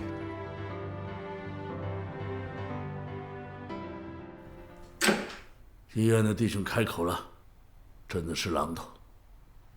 你不是说不是他吗？啊，你不说不是榔头吗？真是这个混蛋！明天早上我就去法国巡捕房跟他谈谈，看他到底想干什么。他要是敢动龙那一只手指头，就不要见他娘了。而且你别急，榔头再混也不至于对他妹妹下手，你干嘛把大姐扯进来？你警告他。怎么了？不舒服是吗？我去找大夫。你守在这里，外面我招。哼！来人呐，快快快！到法国医院找德森大夫，叫他到这里来，说我请他。是。到堂口多找几个弟兄们，坚守门口。是。通知所有堂口备人备武器，明天可能有人骚扰。去。是。明天一早我要见法国领事，今天晚了，你在领事馆门口等，多带几个弟兄等我。去。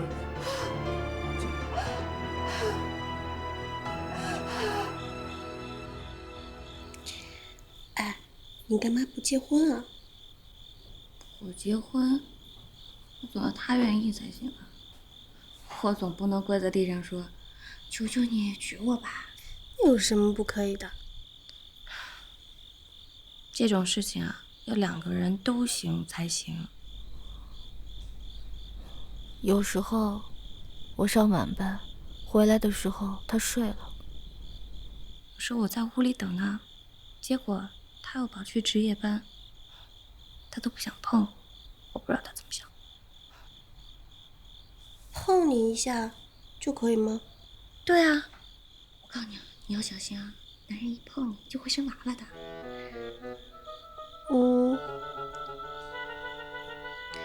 那摸手也算吗？还有呢？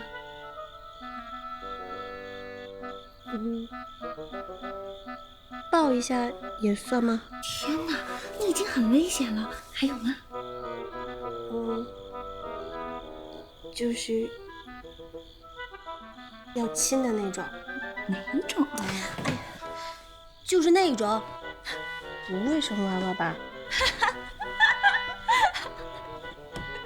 讨厌！你就骗我吧，回头罚你生一堆娃娃。哦，三少爷都这么对你了，你还不赶紧嫁给他？正好我们也可以沾沾光啊！哎，说真的，从明儿开始我就开始好好巴结你。你怎么巴结我呀？以后我做饭给你吃，我的衣服鞋子你随便穿。别胡说了，人家要娶的可是陈小姐。可是他都亲你了呀。哎，别说了，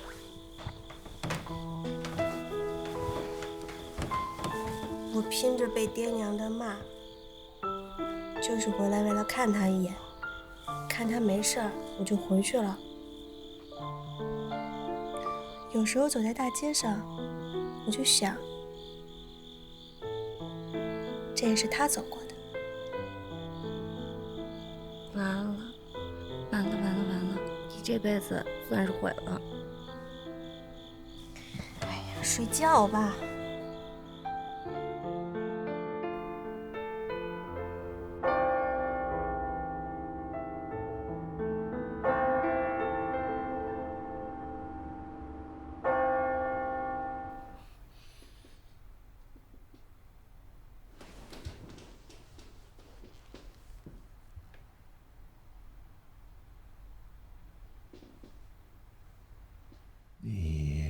你谁呀？怎么跑到这儿来了？我是赌场跳舞的，昨天晚上是你把我带回来的。你还说把这栋房子送给我呢。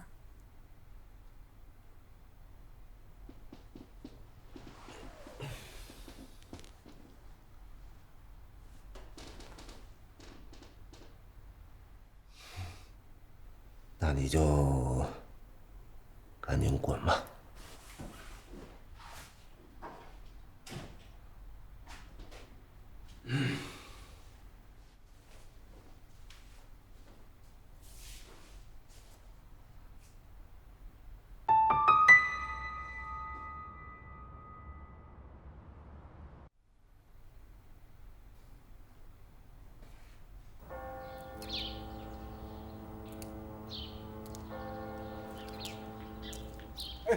王大哥，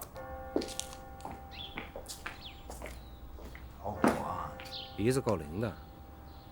昨天晚上我都不知道怎么住到这儿的。你怎么知道？你们昨天晚上喝了一夜酒吧？为什么事庆祝啊？也不叫兄弟一声。发财嘛，当然要庆贺了。晚上我去找你啊。走，进屋再喝两杯。昨天喝的太多，喝点酒透一透。那倒不用了，郎大哥。嗯。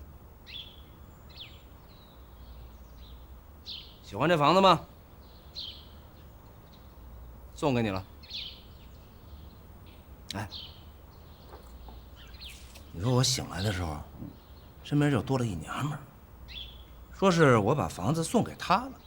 啊？娘的，世界上还有比我狠的人啊！见面就讹我一套房子。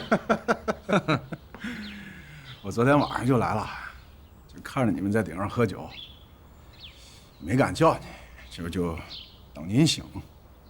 太不像话了！谁呀？这么不拿我兄弟当人啊？那倒也没什么，郎大哥，我这公务缠身，你得帮忙配合一下。你想干什么？昨天呀，孟府丢了个孩子，说是二姐的独生女。啊？法租界呢，怀疑是你干的。我一听就急了，怎么可能呢？郎大哥不可能干这事儿。可是你知道，这法国人他较真儿，这是租界里面是给开了个询问令。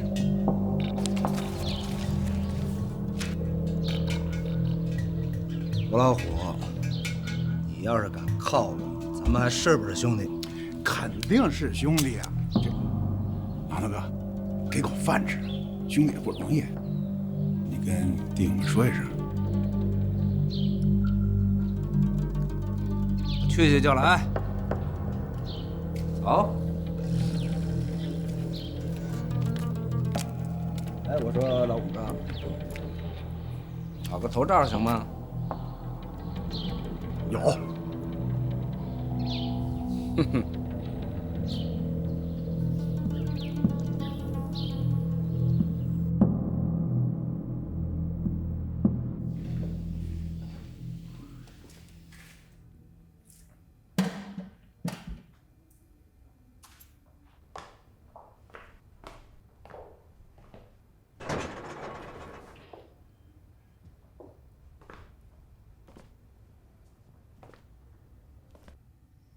舅舅，你说这都成什么了？我睡觉睡得好好的，有着一个不知道从哪儿来的漂亮姑娘，享福一天都没享完呢，这下好，蹲了班房了。你们老说我是汉奸，法国领事给我开的拘捕令，还有什么讯问令，你们捣的鬼吧？我看你们才是汉奸。欧娜是你妹妹，你是看着她长大的，你有什么气儿冲着我来？别干这种混蛋事儿。发火了，舅舅。我还以为叫孟先生的人都不会发火，不过你刚才说的什么？根本就听不懂啊！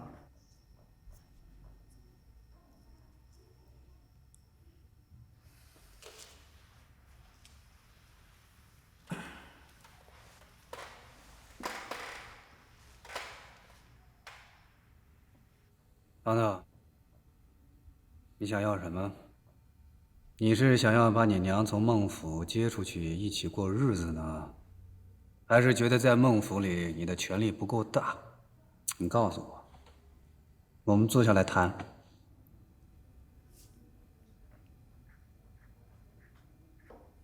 真的。但是龙娜的事儿没得谈，你必须告诉我她在哪儿。那我要是不告诉你呢？舅舅，哎，我能喊你舅舅吗？你还认我这个舅舅吗？要是我也这么被人给抓了，你是不是什么都可以谈啊？可以。放你娘的屁！龙娜，二姨的孩子，我是大姐的孩子，为什么你总是想置我于死地呢？你从心里边根本就瞧不起我，你们都觉得我就是一个多余的人。想让我瞧得起是吗？那你就干点让我瞧得起的事儿。龙娜还是个孩子，她没有罪过。你到底想干什么？想跟我开打吗？啊？你说什么？想跟我开打吗？哎，你不是要孟家远离帮派、远离鸦片，做你的救国梦吗？你怎么能说开打呢？那是街上的流氓说的话，那是像我这种干脏活的人才说的话。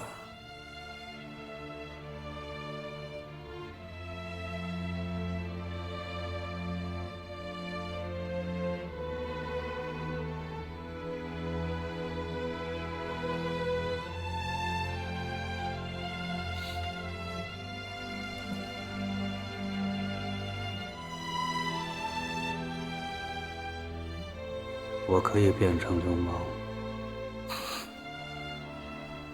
你就这么干，上海滩每一个人都会来杀你。那就让他们来吧。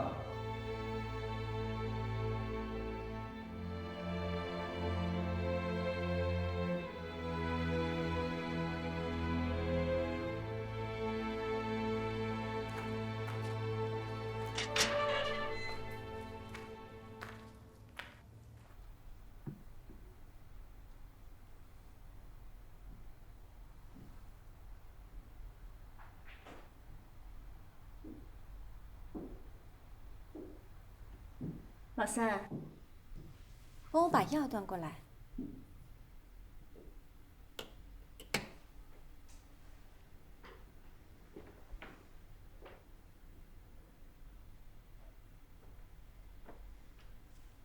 老三，你脸色不好看，又瘦了好多，你要注意身体啊。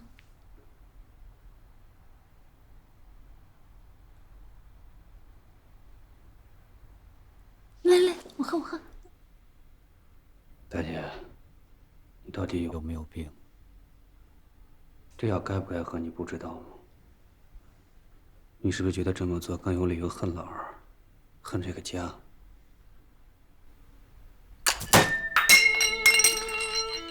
从今天起，再也没人逼你喝药，别喝了。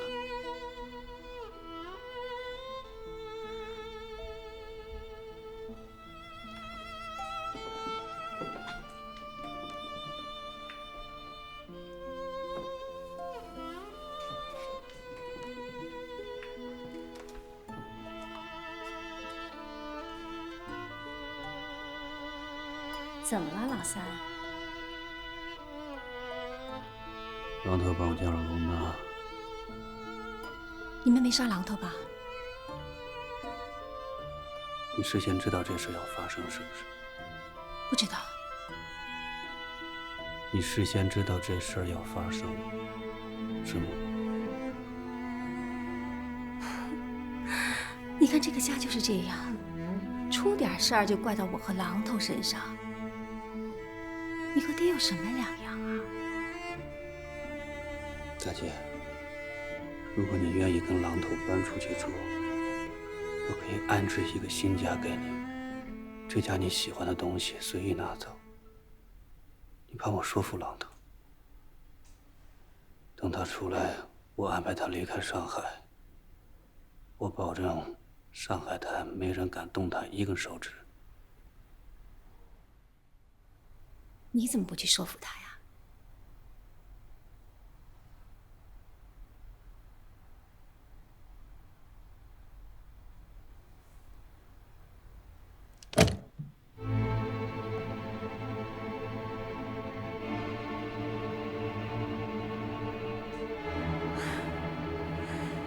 我知道了，我们家三弟想杀他姐姐，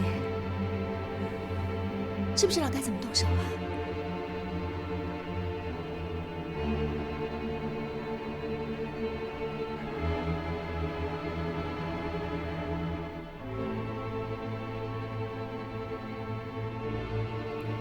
好，我听您的，孟先生。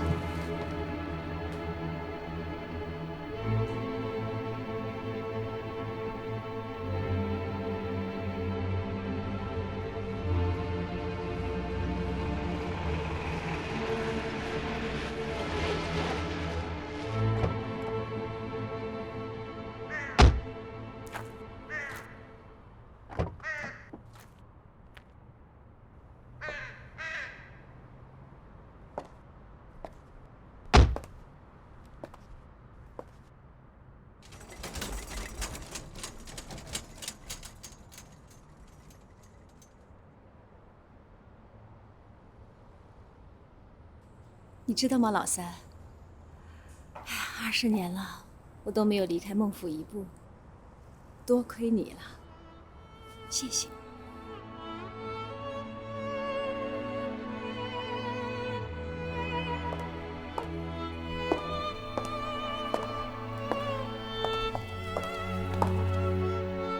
榔头，榔头。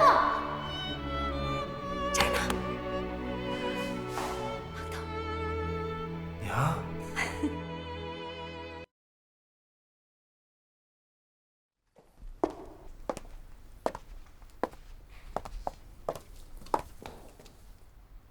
榔头，榔头，这儿呢。娘，你怎么穿成这样了啊？这帮破场演的东西，我穿成这样，他们就把我给抓来了。吃饭了吗？不饿。昨天晚上喝了一宿酒，脑仁疼。越来越不像话了。以前我看着你吧，你哪敢喝酒？现在还喝一宿的酒，长能耐了。哎，怎么样？你舅舅在这儿吗？让他滚吧！你去给他拿件衣服吧。哎，鄂文路，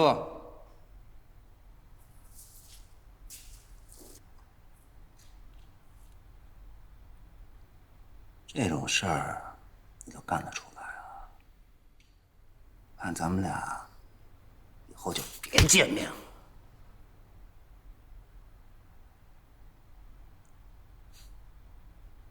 好好管管你儿子。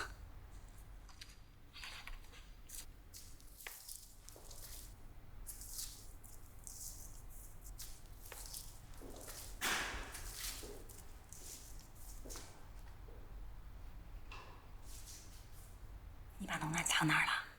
嘘，你知道了一点好处都没有。刚才来的时候，我看见好多人等着要杀你呢。所以现在要把龙娜抓在手里，她是最好的一个护身符了。别说红帮要杀我，就是全上海滩的人想杀我，孟文路也得像狗一样的在我旁边挡子弹。儿子，你真聪明。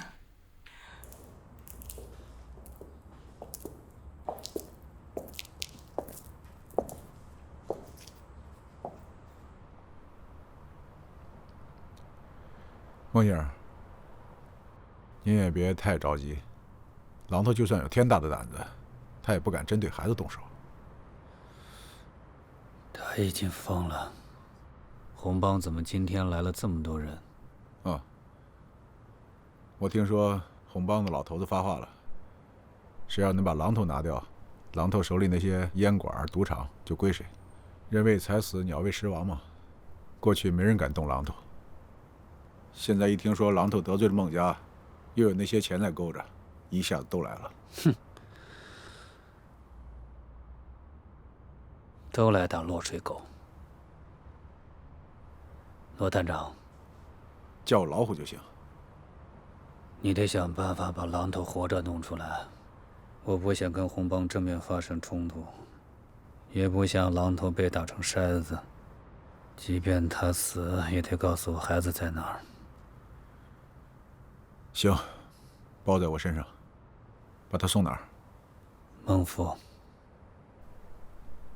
他若死了，责任在你。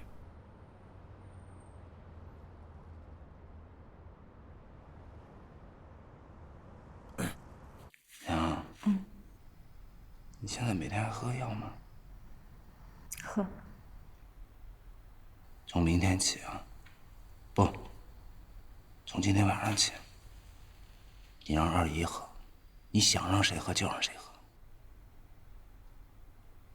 我就只能为你做这么多了。榔头，这个世界上没有比你更疼我的了。榔头，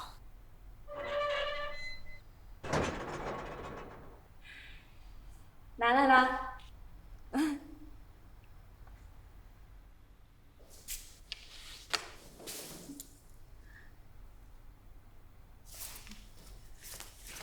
走吧。哦，儿子，娘走了。嗯，你好好的啊。放心。我走了。嗯，走了，榔头。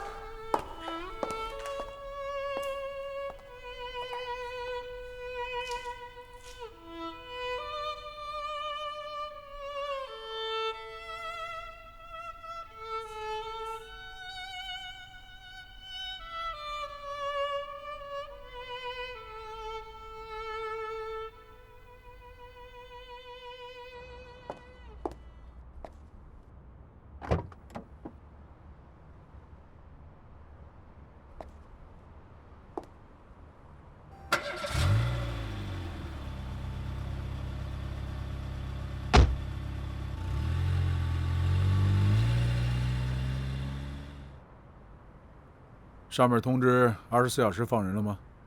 嗯。待会儿我把榔头押出来，你先躲一躲。要躲你躲。知道今天来的都是什么人吗？靶子。靶子？这些都是洪门的弟子，没看见吗？码头桌都摆出来了。够不上堂主辈分的人，没资格坐码头桌。他们可不是靶子，别乱动啊！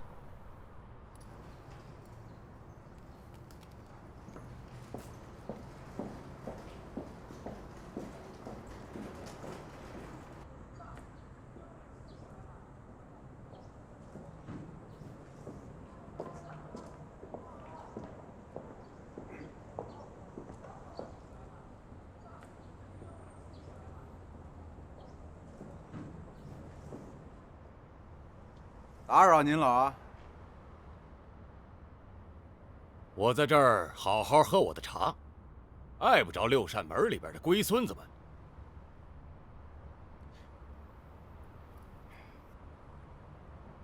来问榔头的事儿。坐吧。哎呀，这个人呐，日租界也要，孟家也要，我很为难呐。大哥，能给条出路不？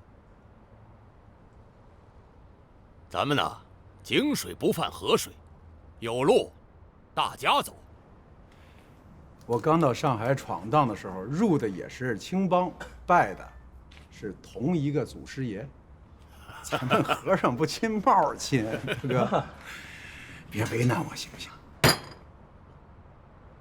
好在你的道了。大哥，这是法租界呀。哟，刚才不说自己还是青帮的吗？怎么着？现在就一副洋奴才的嘴脸了？我是吃谁的饭，扛谁的枪。要出事儿，别在这条街上出事儿。今天是法兰西的国庆日，街上可都是游行的人。你要是误伤了洋人，上边是找我拿人，大哥，兄弟就不好意思了。这么说，你是一心要跟老子作对了？作对谈不上，我接到了命令，是把榔头送到孟家，是死是活，你看，你得问孟家要人，别为难兄弟，行吗？好，好奴才啊，好狗。哎，给我当狗怎么样啊？你要是给我当狗啊，我今儿个就不杀人了啊！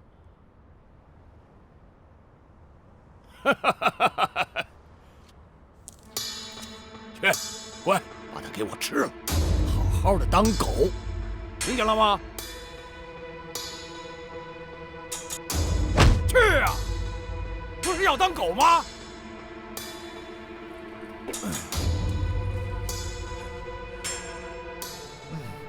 地儿太小啊！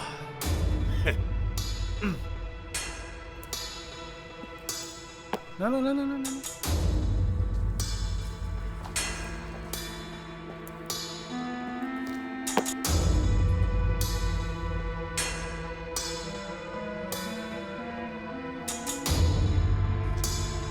吃啊！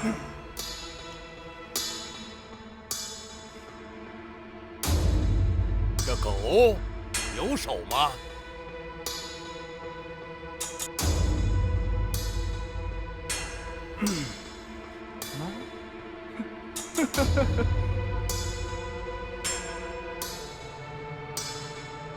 怎么着？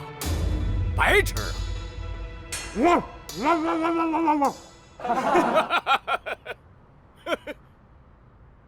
哼，我见过奴才，但是没见过给奴才做奴才的奴才。大哥，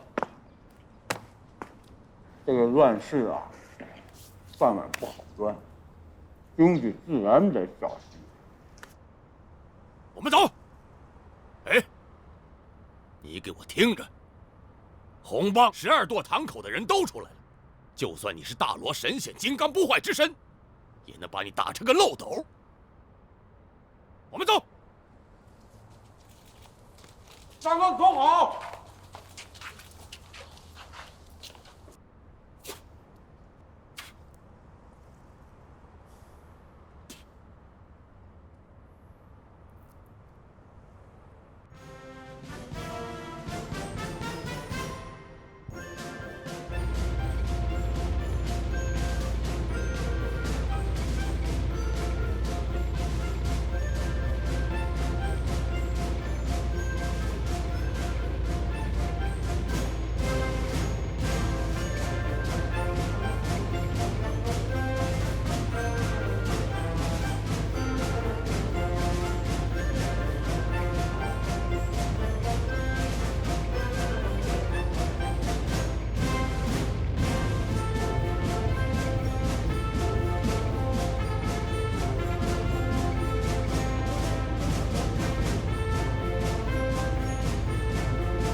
着。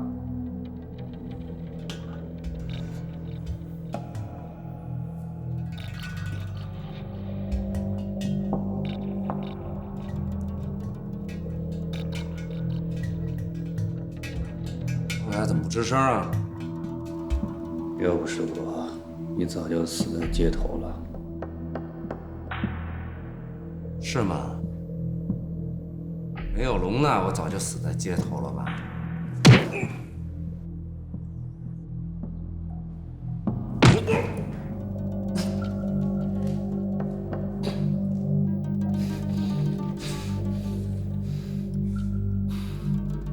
你要是这么打人，明天手腕子就会肿，得用胳膊的劲儿，懂吗？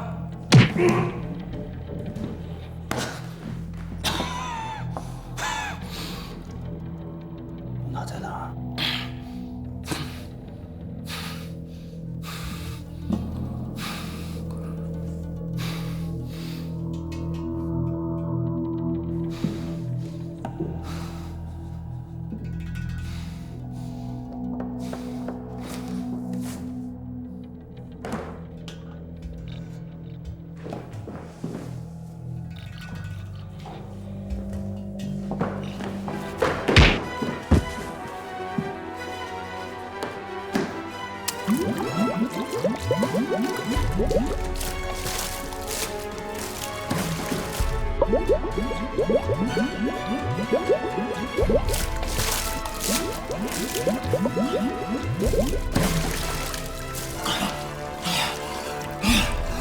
龙娜在哪儿？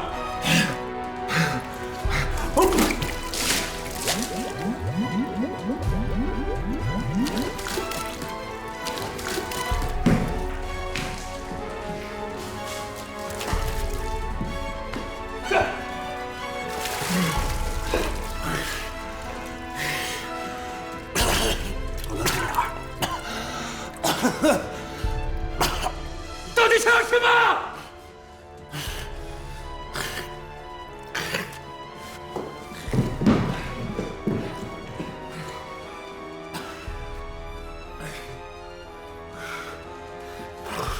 说什么？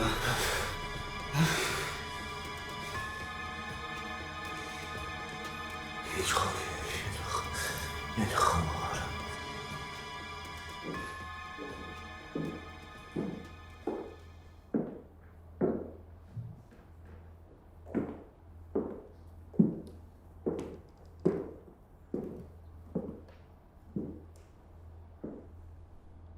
你怎么来了？我要跟榔头聊聊。出去吧。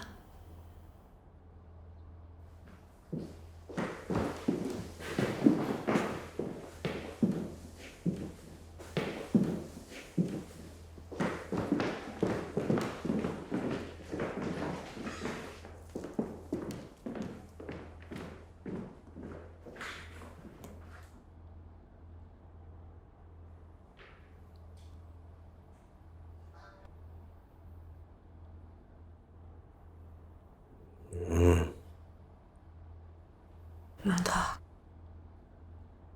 二姨妈，你把龙娜妹妹放哪里了？我不告诉你。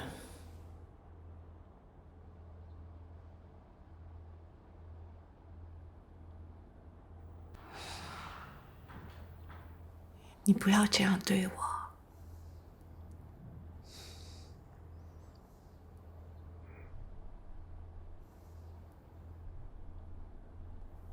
想见你娘吗？想不想见你娘？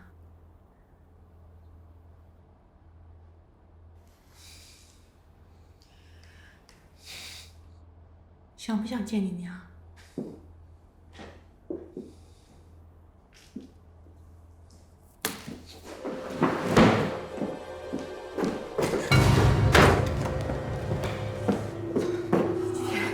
通通快快，把你的话给我说清楚，到底是要什么？你到底要什么？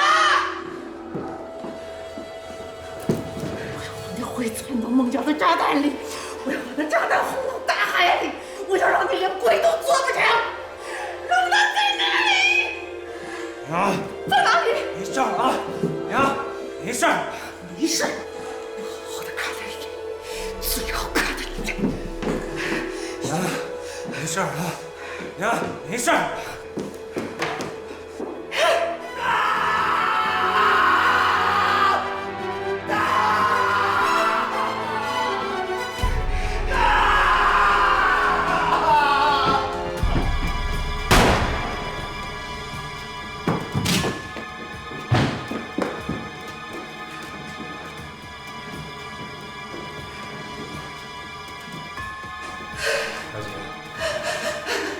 小姐，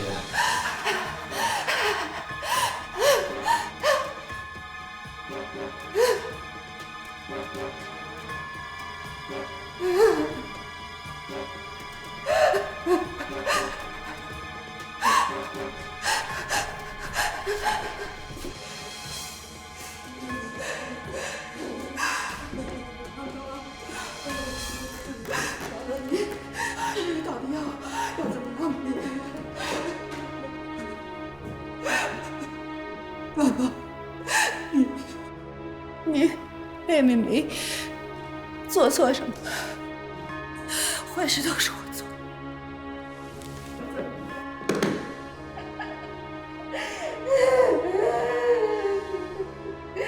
求求你，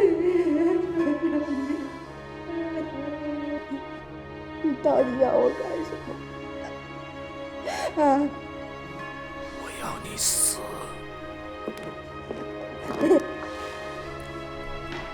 让我就去死！我就去死！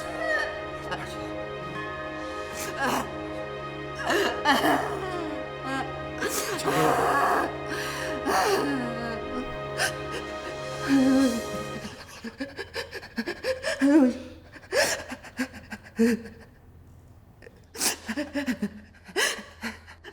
去休息。起来。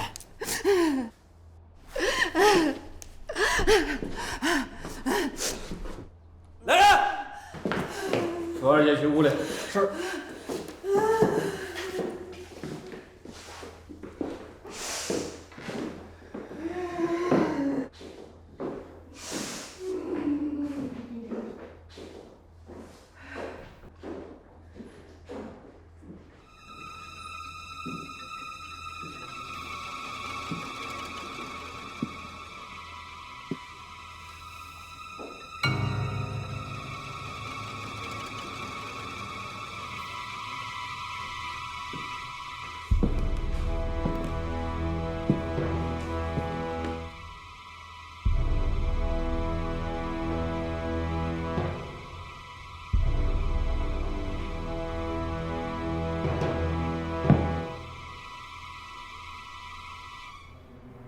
我给过你机会，人体有几百个关节，我一个个的敲碎，直到你说出龙娜在哪儿。好啊，这就是孟府。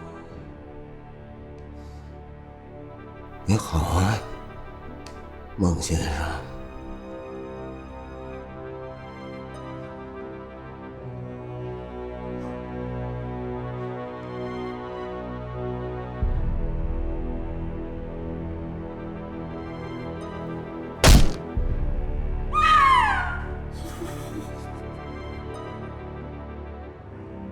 龙娜在哪儿？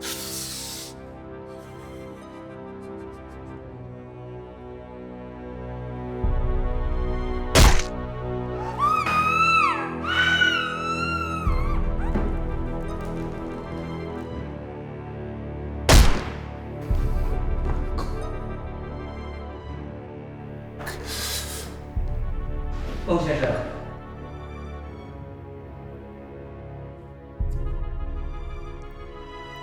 什么？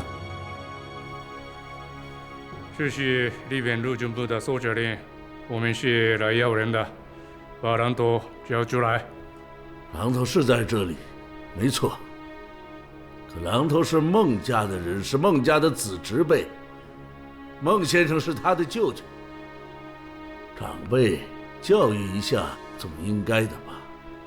难道日本人还能管孟家的家事吗？陆军部可以任命，榔头是他们生意伙伴，特等局的居住地点就写在红果局的立足界，再问再次，我都要把他回去。放人吧。这件事情我们没有查清楚，孟先生没有发言，我没权放人。那我们就不客气了。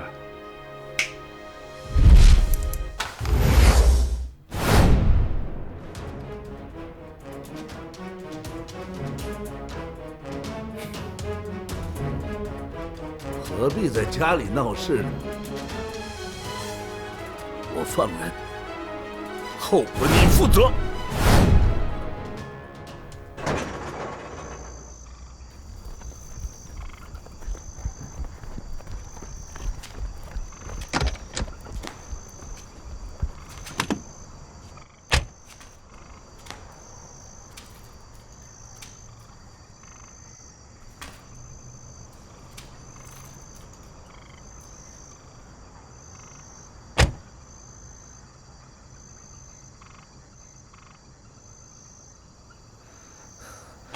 你们等着，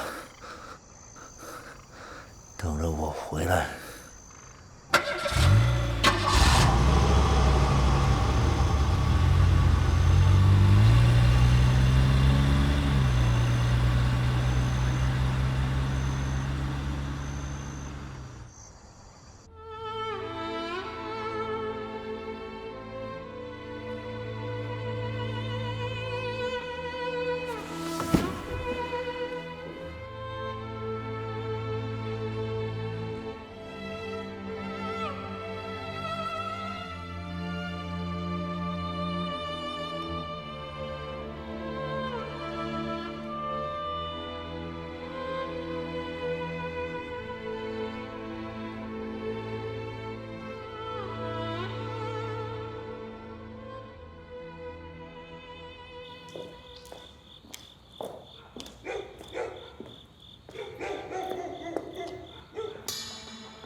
哪路的朋友，别玩我，出来吧。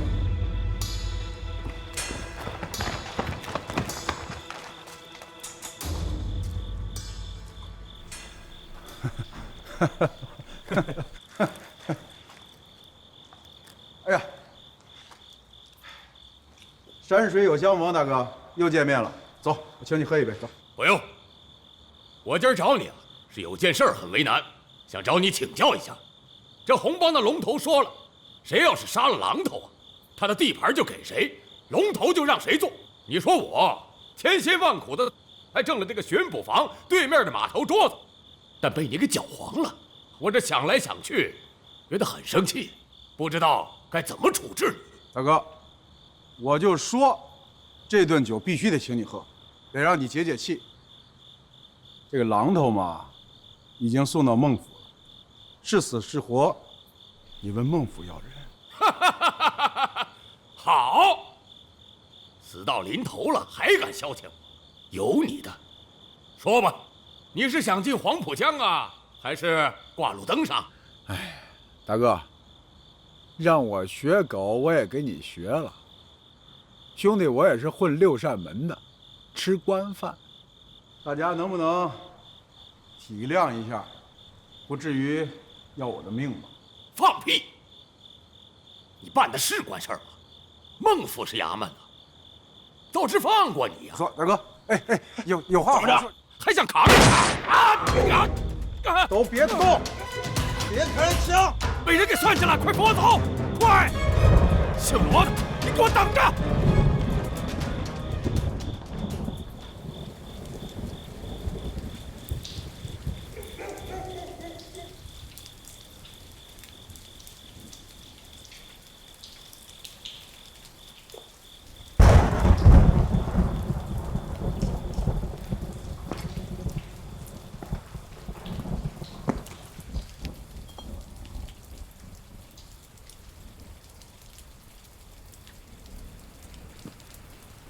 你一直跟着我，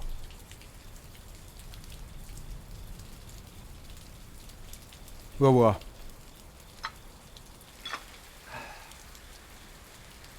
饿。走。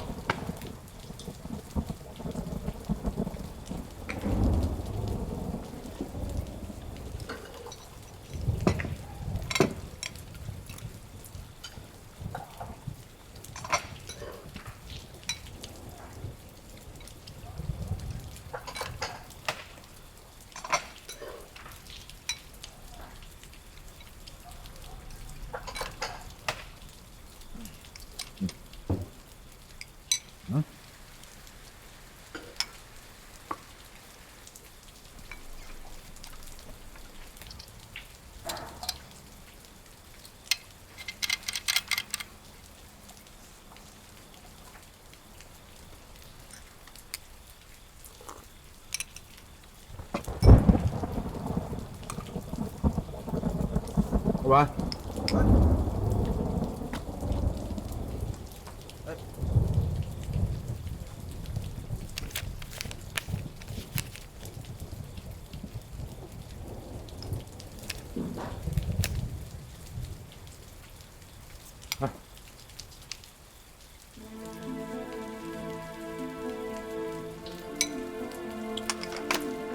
帮着花点儿，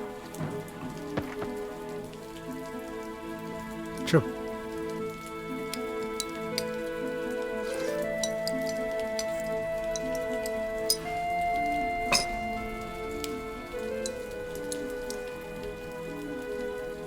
吃好了吗？走，回来。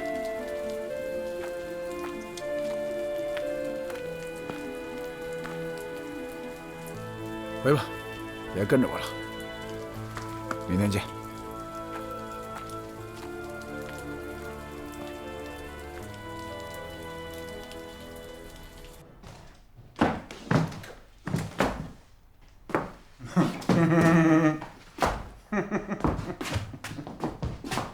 一等你就一天一宿，你上哪儿喝了那么多？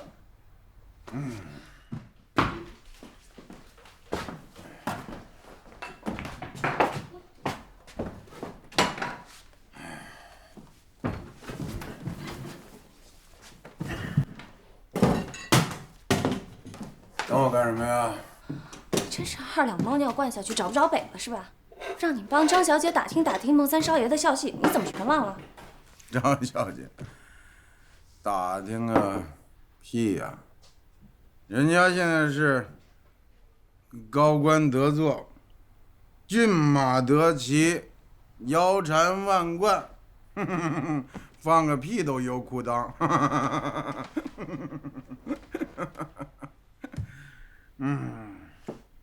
张小姐，张小姐，你以为你是看那个什么评弹啊？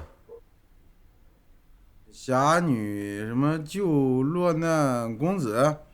哼，老虎纹鼻烟儿，没那么8回的事儿。嘴，你哪来那么多流氓调调？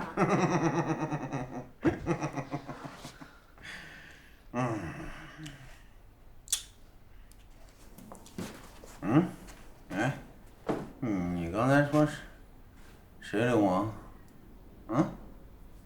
我是流氓？对，我就是流氓，你不知道吗？你住在我这儿，你也不走，你不比我还流氓？你说什么呢？你说谁流氓呢你？好了好了，他喝多了。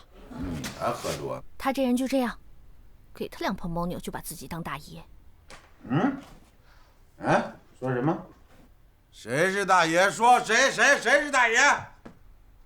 我轰都轰不走，你住我这儿，我轰都轰不走，你才是大爷呢，大爷。你再说一遍，你再说一遍。我刚说了。你现在是想轰我走了是吧？你想轰我走，你直说，用不着这样一句一句的。好了，你俩别吵了，再吵我走啊！你别走，我跟他吵完了，咱俩一块儿走。你们俩一起走？走啊，滚啊！我还不愿意在这住了呢，天天守着你这个死不死活不活的东西，一个狗奴才，二鬼子！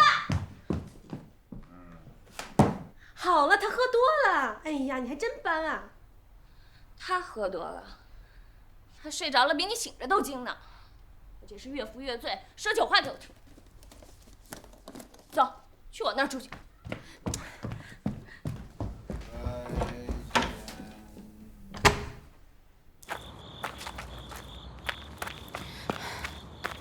你能不能听我说一句啊？那是我自己的事儿，干嘛要跟你说？可以忍一忍。他不是喝酒了吗？你怎么不忍？从宁波出来干什么呀？那是因为我要嫁一个自己不喜欢的人。你对喜欢的人还这样闹脾气，你知道不知道？我很羡慕你。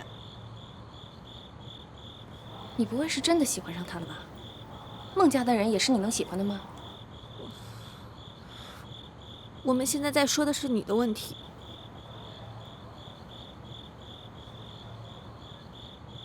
你说的对。哎，你干嘛去啊？你帮我看着，我回去。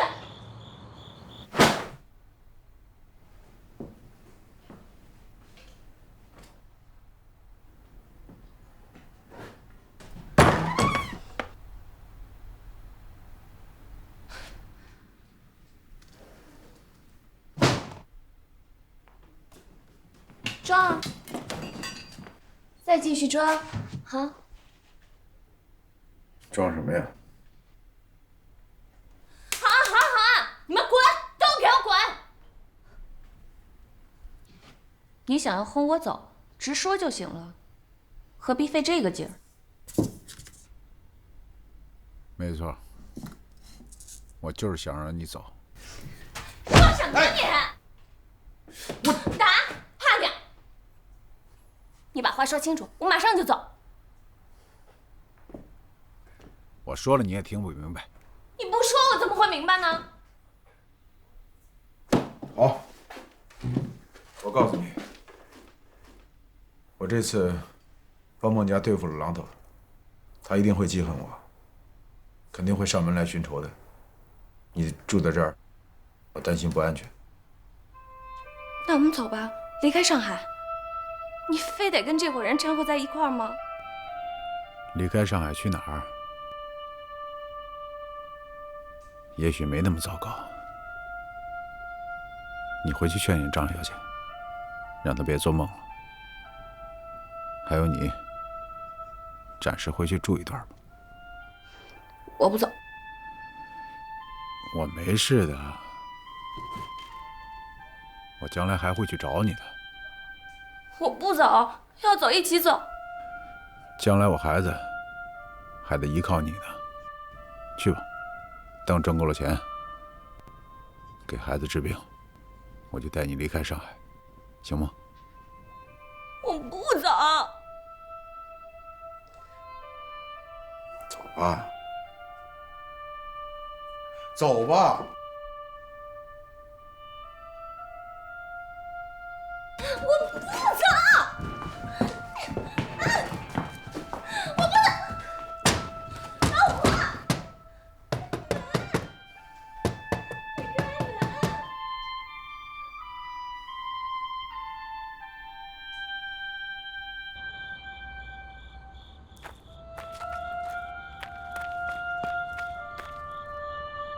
哎，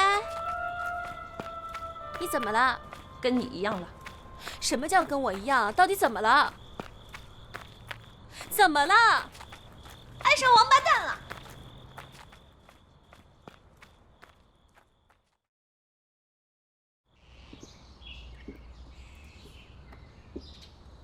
榔头啊，现在在日本领事馆，我们应该怎么办？孩子不回来，我没法向二姐交代。责任不在你，要闹他早晚都得闹。现在最要紧的是榔头把龙娜藏在哪里。榔头去过的地方，我都找过了。哎，会不会是日本领事馆？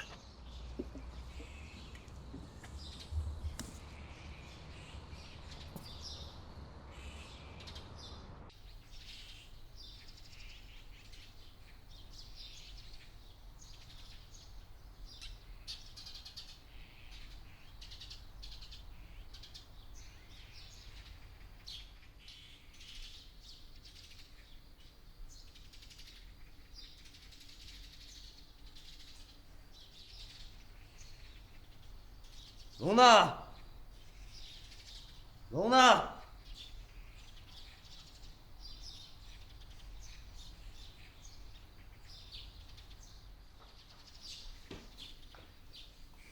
馒头哥哥，我们什么时候回去啊？很快啊。你娘被坏人给盯上了，她跟我说呀，她说榔头，你一定要好好的保护好小龙娜。等我伤好了，我就带你回去，好不好？你什么时候伤好啊？很快就好了。龙娜，千万别出去乱跑啊！外边有好多坏人等着抓你呢。我想我娘了，他们说话我也听不懂。你先别着急，过2天，你娘就回来看你，我们就一起回去，好不好？你每次都这么说。这次我向你保证。哎，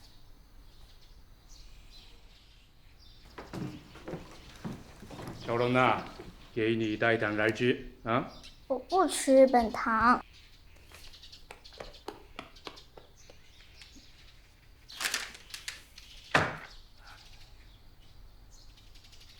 很厉害吗？多处骨折，没有发现别的问题，休息一段时间就会好的。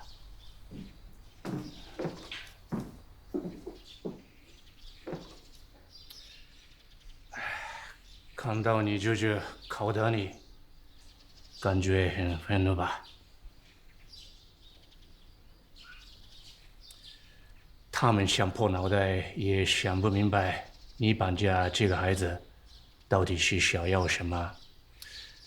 昨天晚上我看了他们的表情，怎么都笑醒了。那你答应我的事情？医生，你注意一下。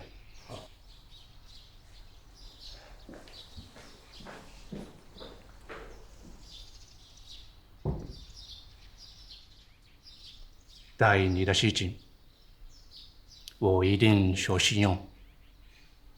我想把这个孩子还回去。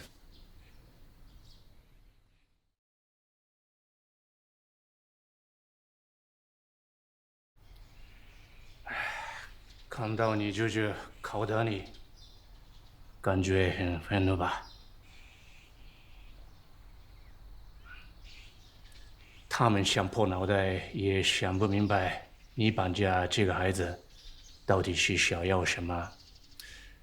昨天晚上我看了他们的表情，怎么都笑醒了。那你答应我的事情？医生，你注意一下。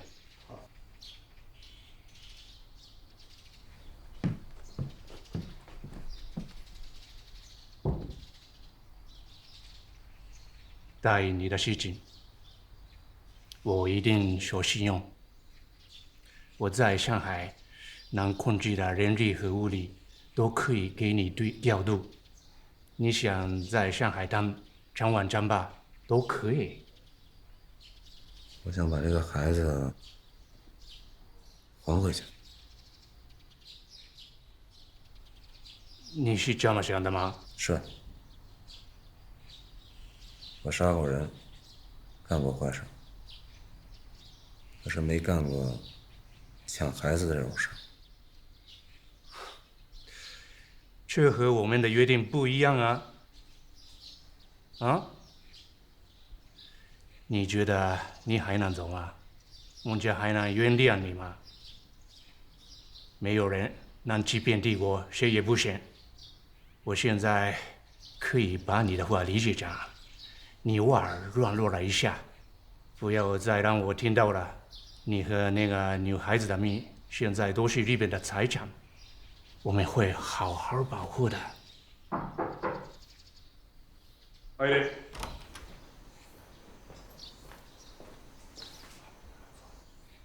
何？私の部屋に通せ。はい。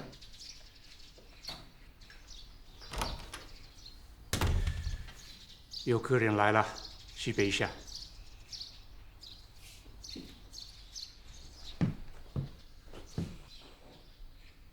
那客人是你舅舅，你的态度决定了那个女孩的死活，不要干傻事。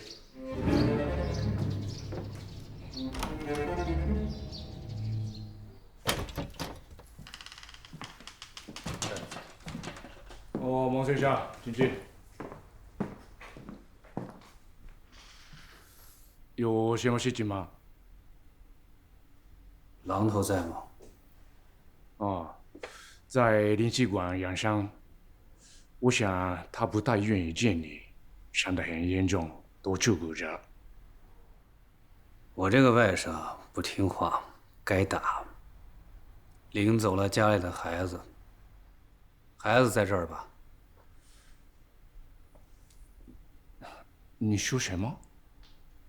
他绑架了我二姐的女孩，一个6、7岁的小女孩。我今天来是为了接这孩子回家的。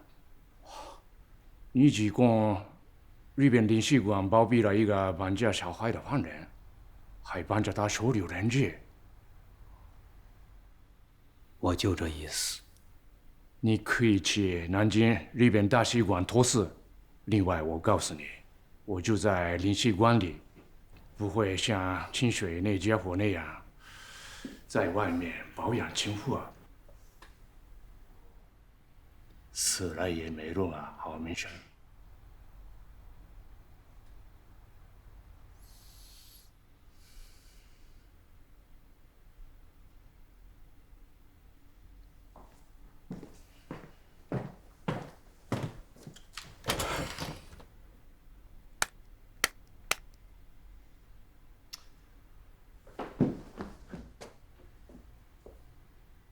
你见到石原了吗？见着了。他怎么说？他不承认龙娜的事儿。那就棘手了。你先看看二姐去，榔头的事情不要跟他讲，以后我们再商量，是吧？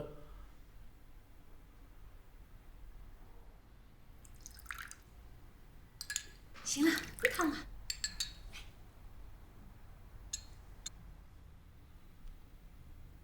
我给你放了好多糖，不太苦吧？嗯，甜。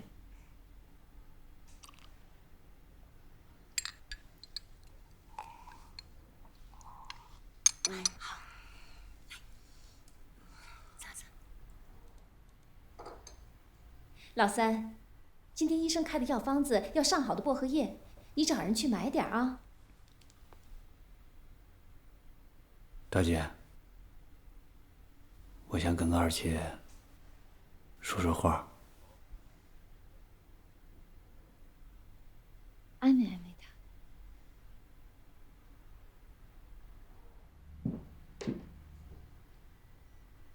你喝的什么药？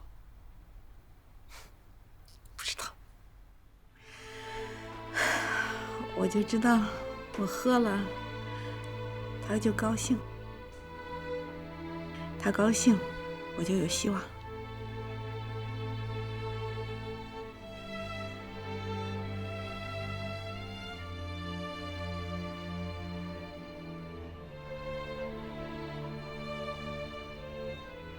你那里情况怎么样？榔头之所以敢这么做，背后有日本人支持他。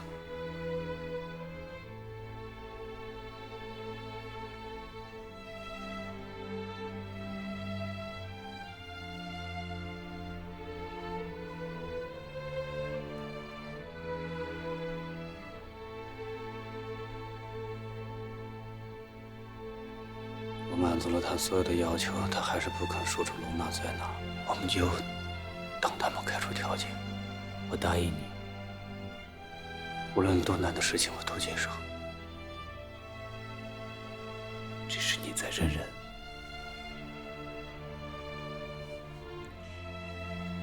就是多喝点药，我可以的。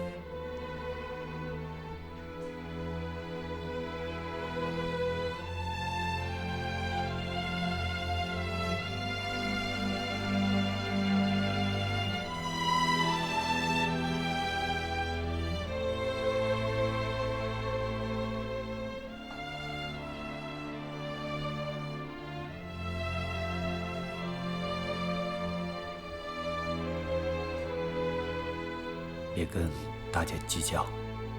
我会让她开心。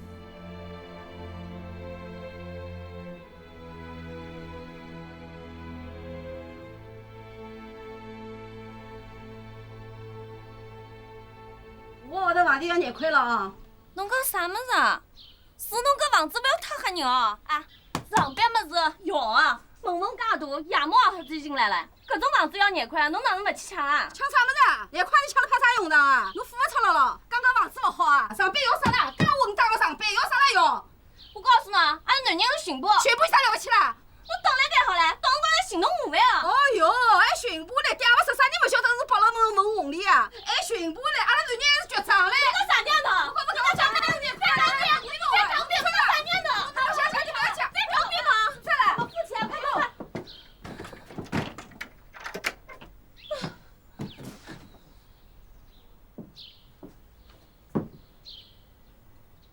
刚才你跟房东说话，我也没大听懂。你真傻，来上海那么久了，上海话还听懂？他刚刚跟我说，这房子要涨价20块钱一个月，我就跟他说，我男人是巡捕，等着到时候来找他麻烦，让他等着倒霉吧。结果他不信，非说我是百乐门里混红利。什么叫百乐门混红利的？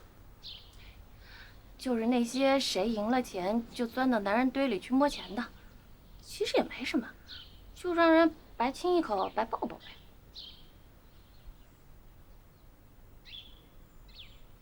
对了，你怎么想的？是留在上海呢，还是回去嫁给那个吃大烟丸的？他是被他爹逼的。你管他被谁逼的呢？问你自己怎么想？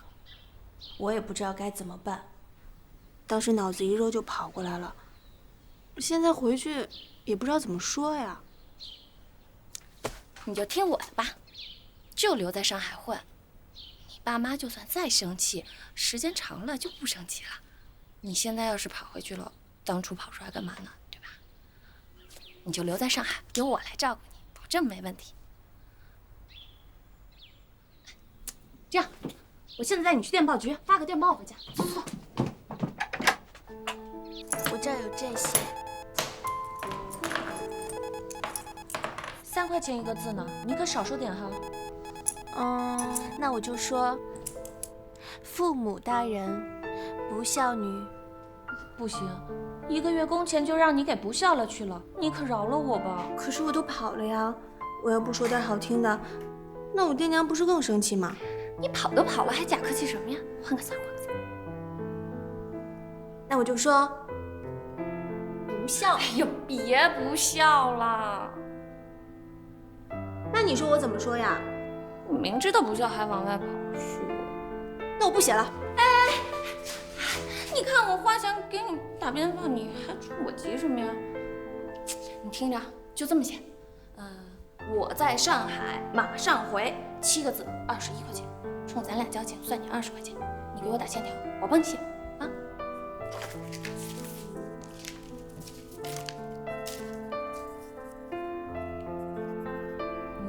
以后逃婚记得带点钱出来，实在不行的话带点首饰也行啊。闭嘴吧！你的欠条，来。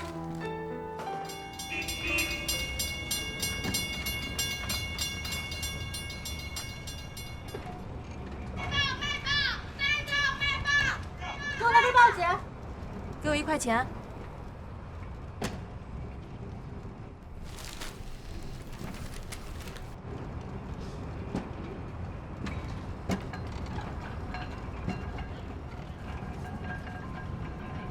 真是大小姐，都这会儿了还不忘看报。我告诉你，你又欠了我好多钱。就1块钱，但是我拿来买彩票的，万一我要是赌马赢了的话，就是1000块钱，我就可以拿它换套房子，再雇辆小汽车接送我上下班。那汽车脚底下有个铃，我一踩，叮咚，车就停了。我还可以去法租界再买2件衣服，这样老虎再见我，就以为我家有阔佬。喂，你听见没有？嫁给阔佬了，所以你欠我1000块，同意吗？同意，欠你1000块，回去给你打个欠条啊。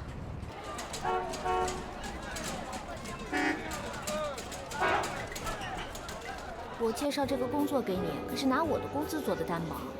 你除了要还我发电报的那钱，还有房钱、饭钱、坐电车的钱。买烟。哎，来了。我可以自己走回去。上海流氓很多的，绑票你把你卖到窑子里去。等我一下。谢谢啊。来根烟。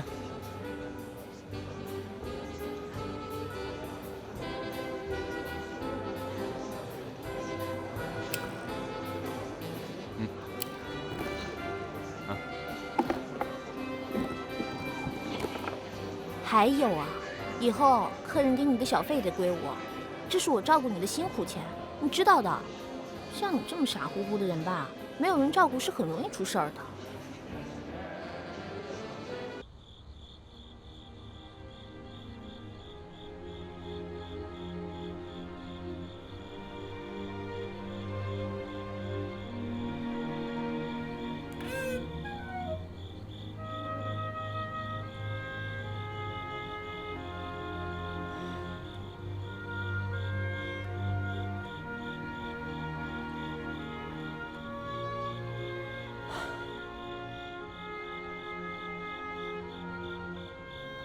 不然已经下露水了，早点回去休息好吧？我知道。哎呀，这孩子走的时候，连一件衣服也没带。哼，你不是还说他走的时候没有带老爹老娘吗？还是跟他一起到上海去混世界？哼！真是岂有此理！我要知道咱姑娘离家出走，我一句难听的话也不会说了。好了好了，这都怨你。你看看那李家的少爷都成什么样了，你还逼着自己的孩子非嫁过去就会好了吧？孩子跑了，我跟你说，你愿意把姑娘嫁回去，我还不愿意。好，不说啊。你先回去休息，我坐在这里等他好啊。还是我在这等吧。一会儿阿福回来，要是有消息的话，我就把门关上，去睡觉。唉，等到明天天一亮，如果你的宝贝女儿还不回来，你说，我真是要带孩子到上海去一趟好啊。如果真是在那个姓孟的小子那里，你说我该怎么办？你就跟女儿说，让她好好照顾自己，不要再回来了。这话也是，把女儿养大成人了，什么都给她计划好了。他倒好，像一只小鸟一样，说飞就飞掉了。老爷，太太，小姐有消息了，哎，有消息了。怎么样，小姐？怎么样？发来的电报。来吧。老爷，今天我从早上到晚上站了一天。这什么？腿肚子都沾稀了。我在上海，我一天水米都没沾我。没了。哎，阿福，怎么就这么几个字啊？这我也不知道啊。你看。我这肚子还饿着呢。好，你赶快回去吃饭，好吧？哎，去吧。这是怎么搞的？这是？哎，凤郎，是不是走的时候他没有带钱啊？那一定是了。要不然这样，明天一早我到上海去一趟，把我们宝贝女儿接回来，好啊？你把她接回来，和李家怎么说？再嫁一次。那可笑话死人了！不嫁，那又嫁给谁呢？哎，夫人，你这到底是什么意思？我该怎么办？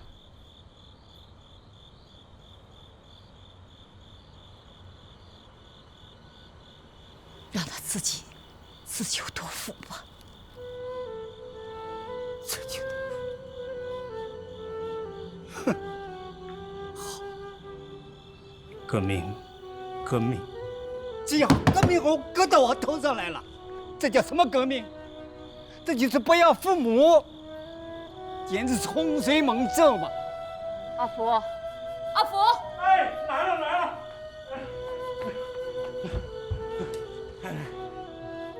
你有什么事？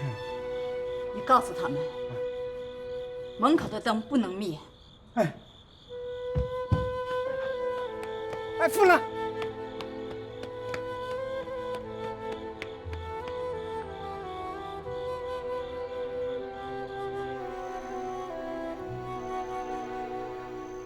儿子，你都吃点啊，你也不能这么饿着。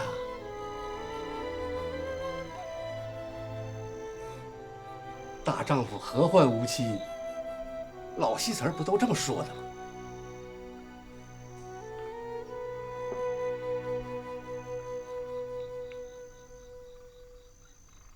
爹，我最近让你操心了。像我这么一个死都死不了的人，活着还能干嘛呀？别说那疯疯癫癫的傻话了。那张家小姐千辛万苦的从刀口里把你救回来，你现在寻死觅活的。他跑了，他跑得好。前天我上张家金氏老爷家去了，大家都不好意思见面说话，人家把彩礼给送回来了。等你养好了身体，爹再给你找一房。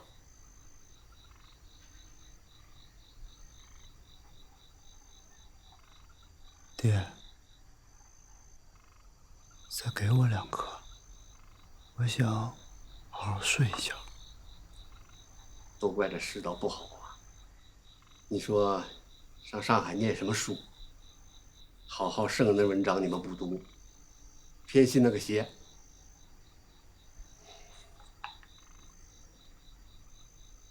吃2个，吃2个，好好睡一觉。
专家，一会儿我身体不舒服，你不用管我，我在戒烟呢。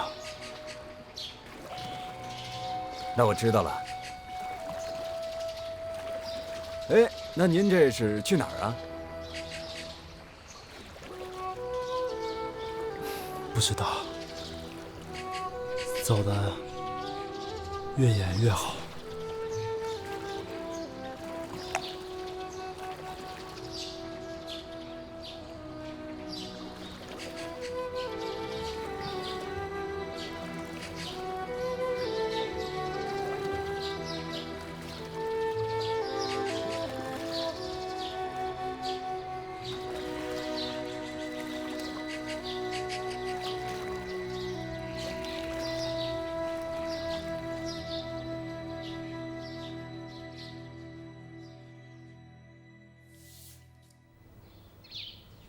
日式板垣步枪。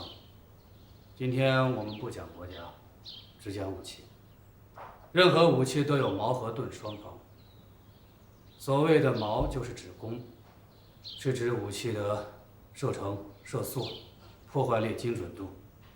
所谓的盾，包括武器的长度、重量、后坐力、装填速度和连发的弹药数。日本的板垣步枪在射程、射速、破坏力、精准度上全世界第一，但是它也有弱点，因为它是回拉式枪栓的设计，每次只能打1发，这是一款自杀式武器。报告，孟先生，什么时候能开始仿造卡宾枪？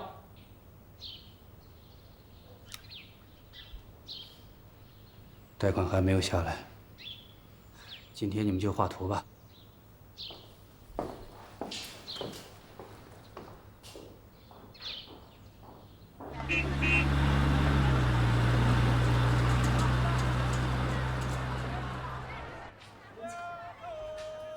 丫头，把水拿进来。不用了，我今天不剃胡子也不剃头。老先生，这是我给您拿的点心，软和。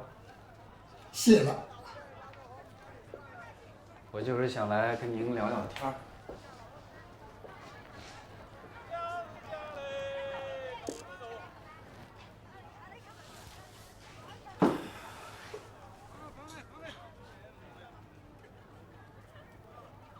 孟先生，日本人的钱不好拿。这事儿您都知道了。我刚到上海的时候，日本人找过我，大概也是给钱之类的话吧。恁爹怕我上了日本人的当，派人来提醒我。我跟他说啊，日本人的这点东西我没看上眼。当初带兵，枪何止5000，钱何止100万，这点蝇头小利就想买动我，岂不是开玩笑吗？我一直想知道你到底是做什么。原来你真是带兵打仗的大帅。提起过去啊，如沐祖宗啊。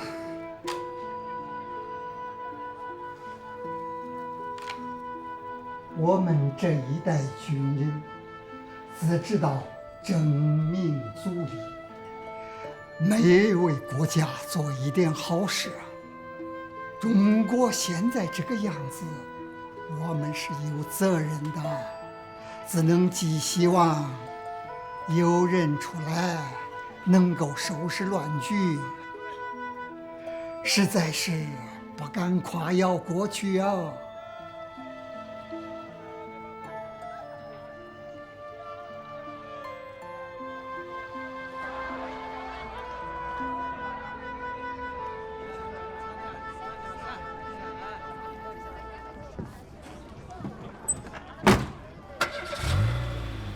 孟先生，我知道你遇到了困难，我也没有本事帮你啊。谢谢你，保重。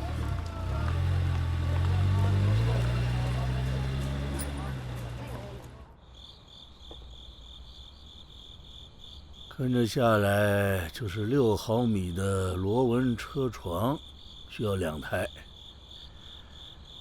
弹膛的螺纹线用的冲床，那个我们有，坏了修好就行，不用订。9毫米、12毫米、16毫米高强度的弹簧机，要3台。钢材要不要订？我们的钢材达不到标准，以前做的枪让东北军试了。-20度，黄机都断了。行了，九公，别说了，陪我喝点酒。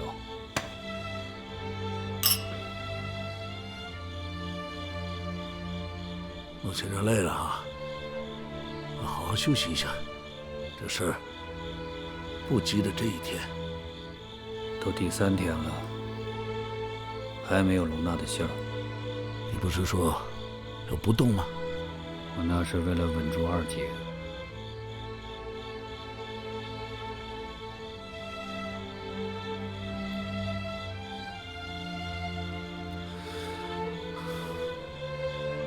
我就是心不甘。这件事怎么办呢？二姐知道，你知道，我知道。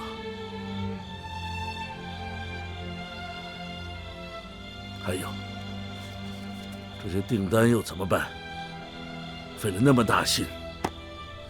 你可以告诉我不做了。你是孟先生，我不是。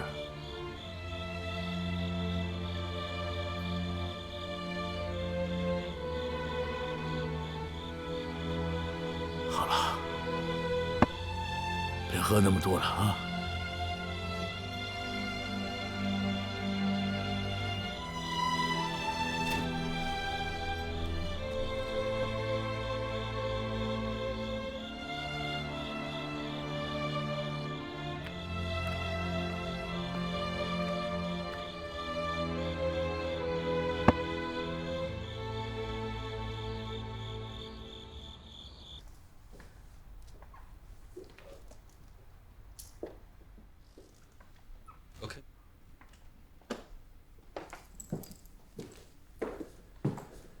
好些了吗，二姐？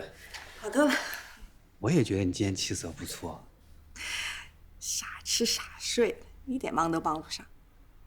你把身体养好就是帮我。嗯。我想啊，等露娜回来了，我带她换一个地方住一阵子。好。在孟府里住了一辈子。骨髓都要榨干了。那时候啊，你看爹刚走，你又刚回来，不得不多操点心。现在你是孟先生了，我跟龙娜可以出去玩玩。听人家说日本温泉特别好，还有我们也可以去美国啊，跟你一样让他做小留学生。只不过呢，我陪在身边。二姐，怎么突然想出去走走？散散心啊！你顾长工你都得给年假，你不能那么狠心吧？不让我学啊？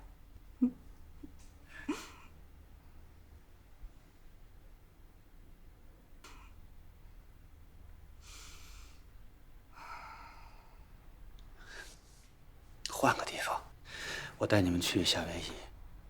那有火山，海边也很漂亮。真好。不过，你得留在这儿做大事。还有大姐也病了，你抽空去看看她。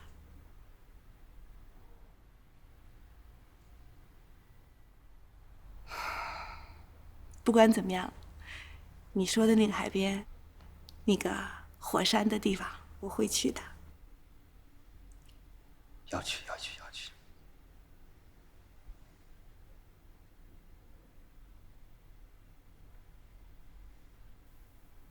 老三。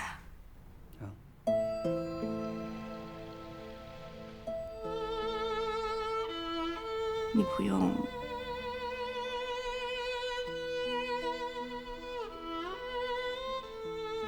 你不用多说的，我清楚。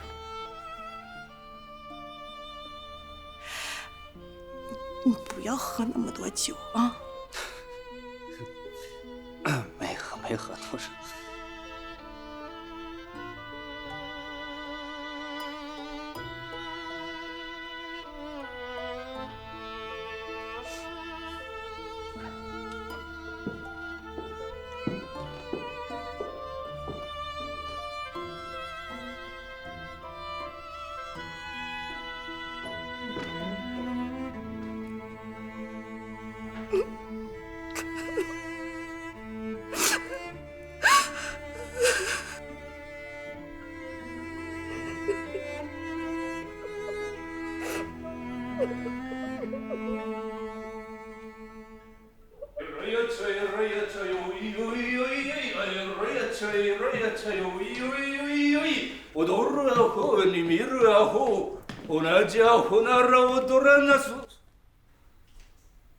哪有你这么大？是我对的。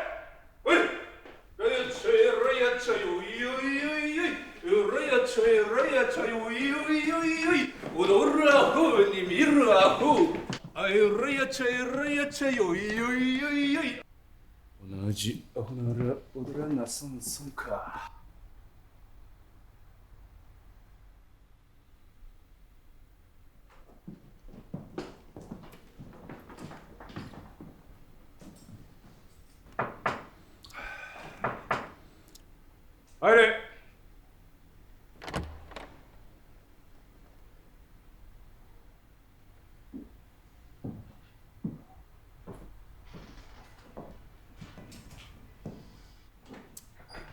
孟先生，有何贵干呢？我决定放弃三菱银行贷款。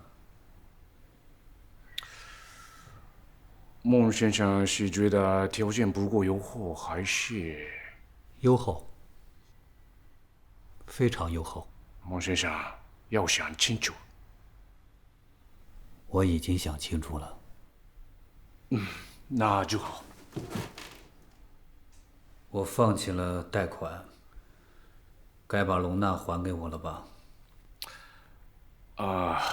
对，我们一直在找她，在上海滩找一个小女孩，并不容易。找到了吗？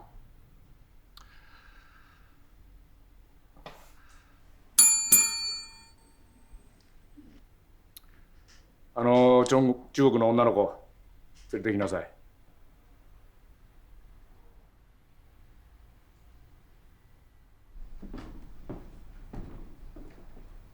舅舅。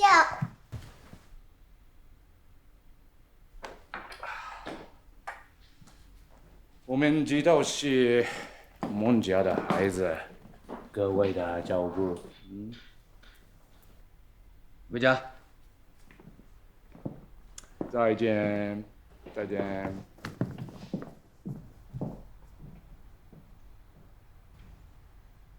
哥哥，我们一起回家吧。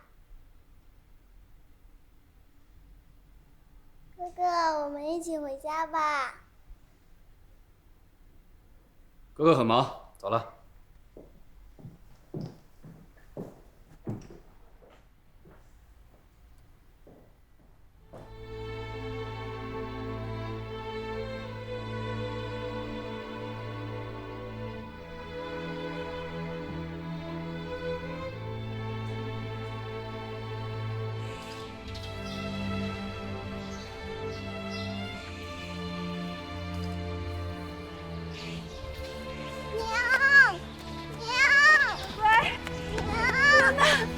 你回来了，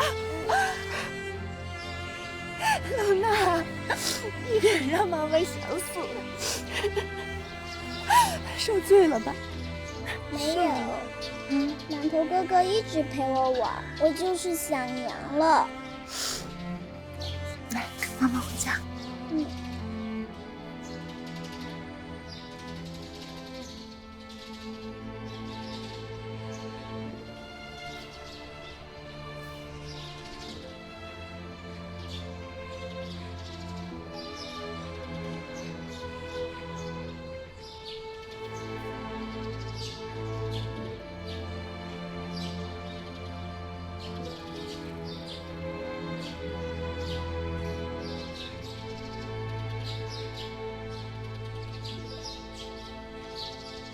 罗娜呀，你造的房子真好，以后我们去火山那个地方啊，也造这样一个，3层楼。你看这个卫生间好像没有门，是不是要加个门？对了，我们加个圆洞的门。龙娜，舅爷爷，我给你买了甜口口。洗了手再吃，快去帮龙娜洗个手吧。是。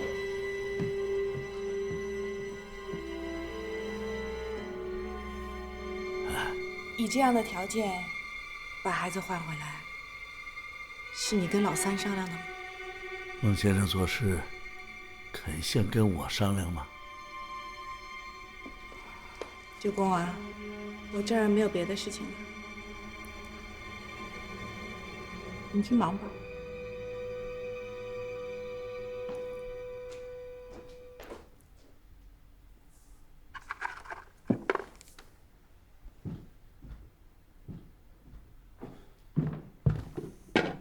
哎，你怎么不喝呀？哎呀，多喝点水。天太热了，不动都出汗。我接着龙娜的时候，碰到榔头了，拄着双管，能走路，别担心了。那是因为你这当舅舅的敲得不够狠。我不一时糊涂吗？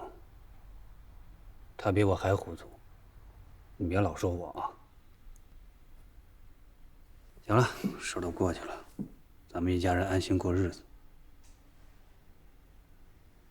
我听不懂。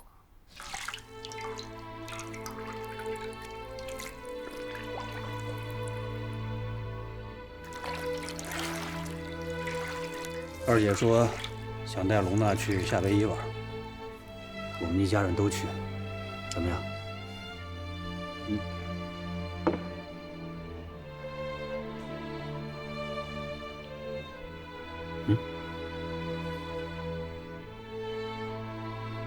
我听不懂。大姐，凡是人能活下来最重要。之前我做错过什么事儿，你别往心里去。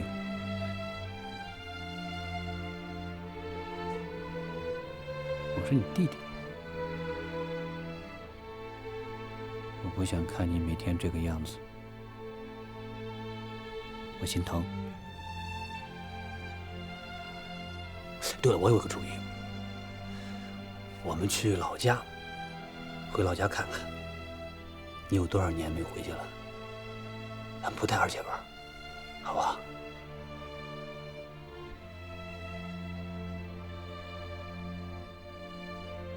我还是听不懂，孟先生。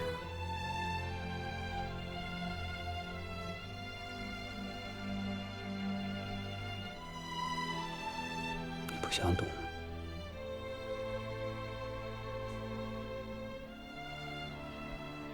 有时候别人叫我孟先生，我也听不懂。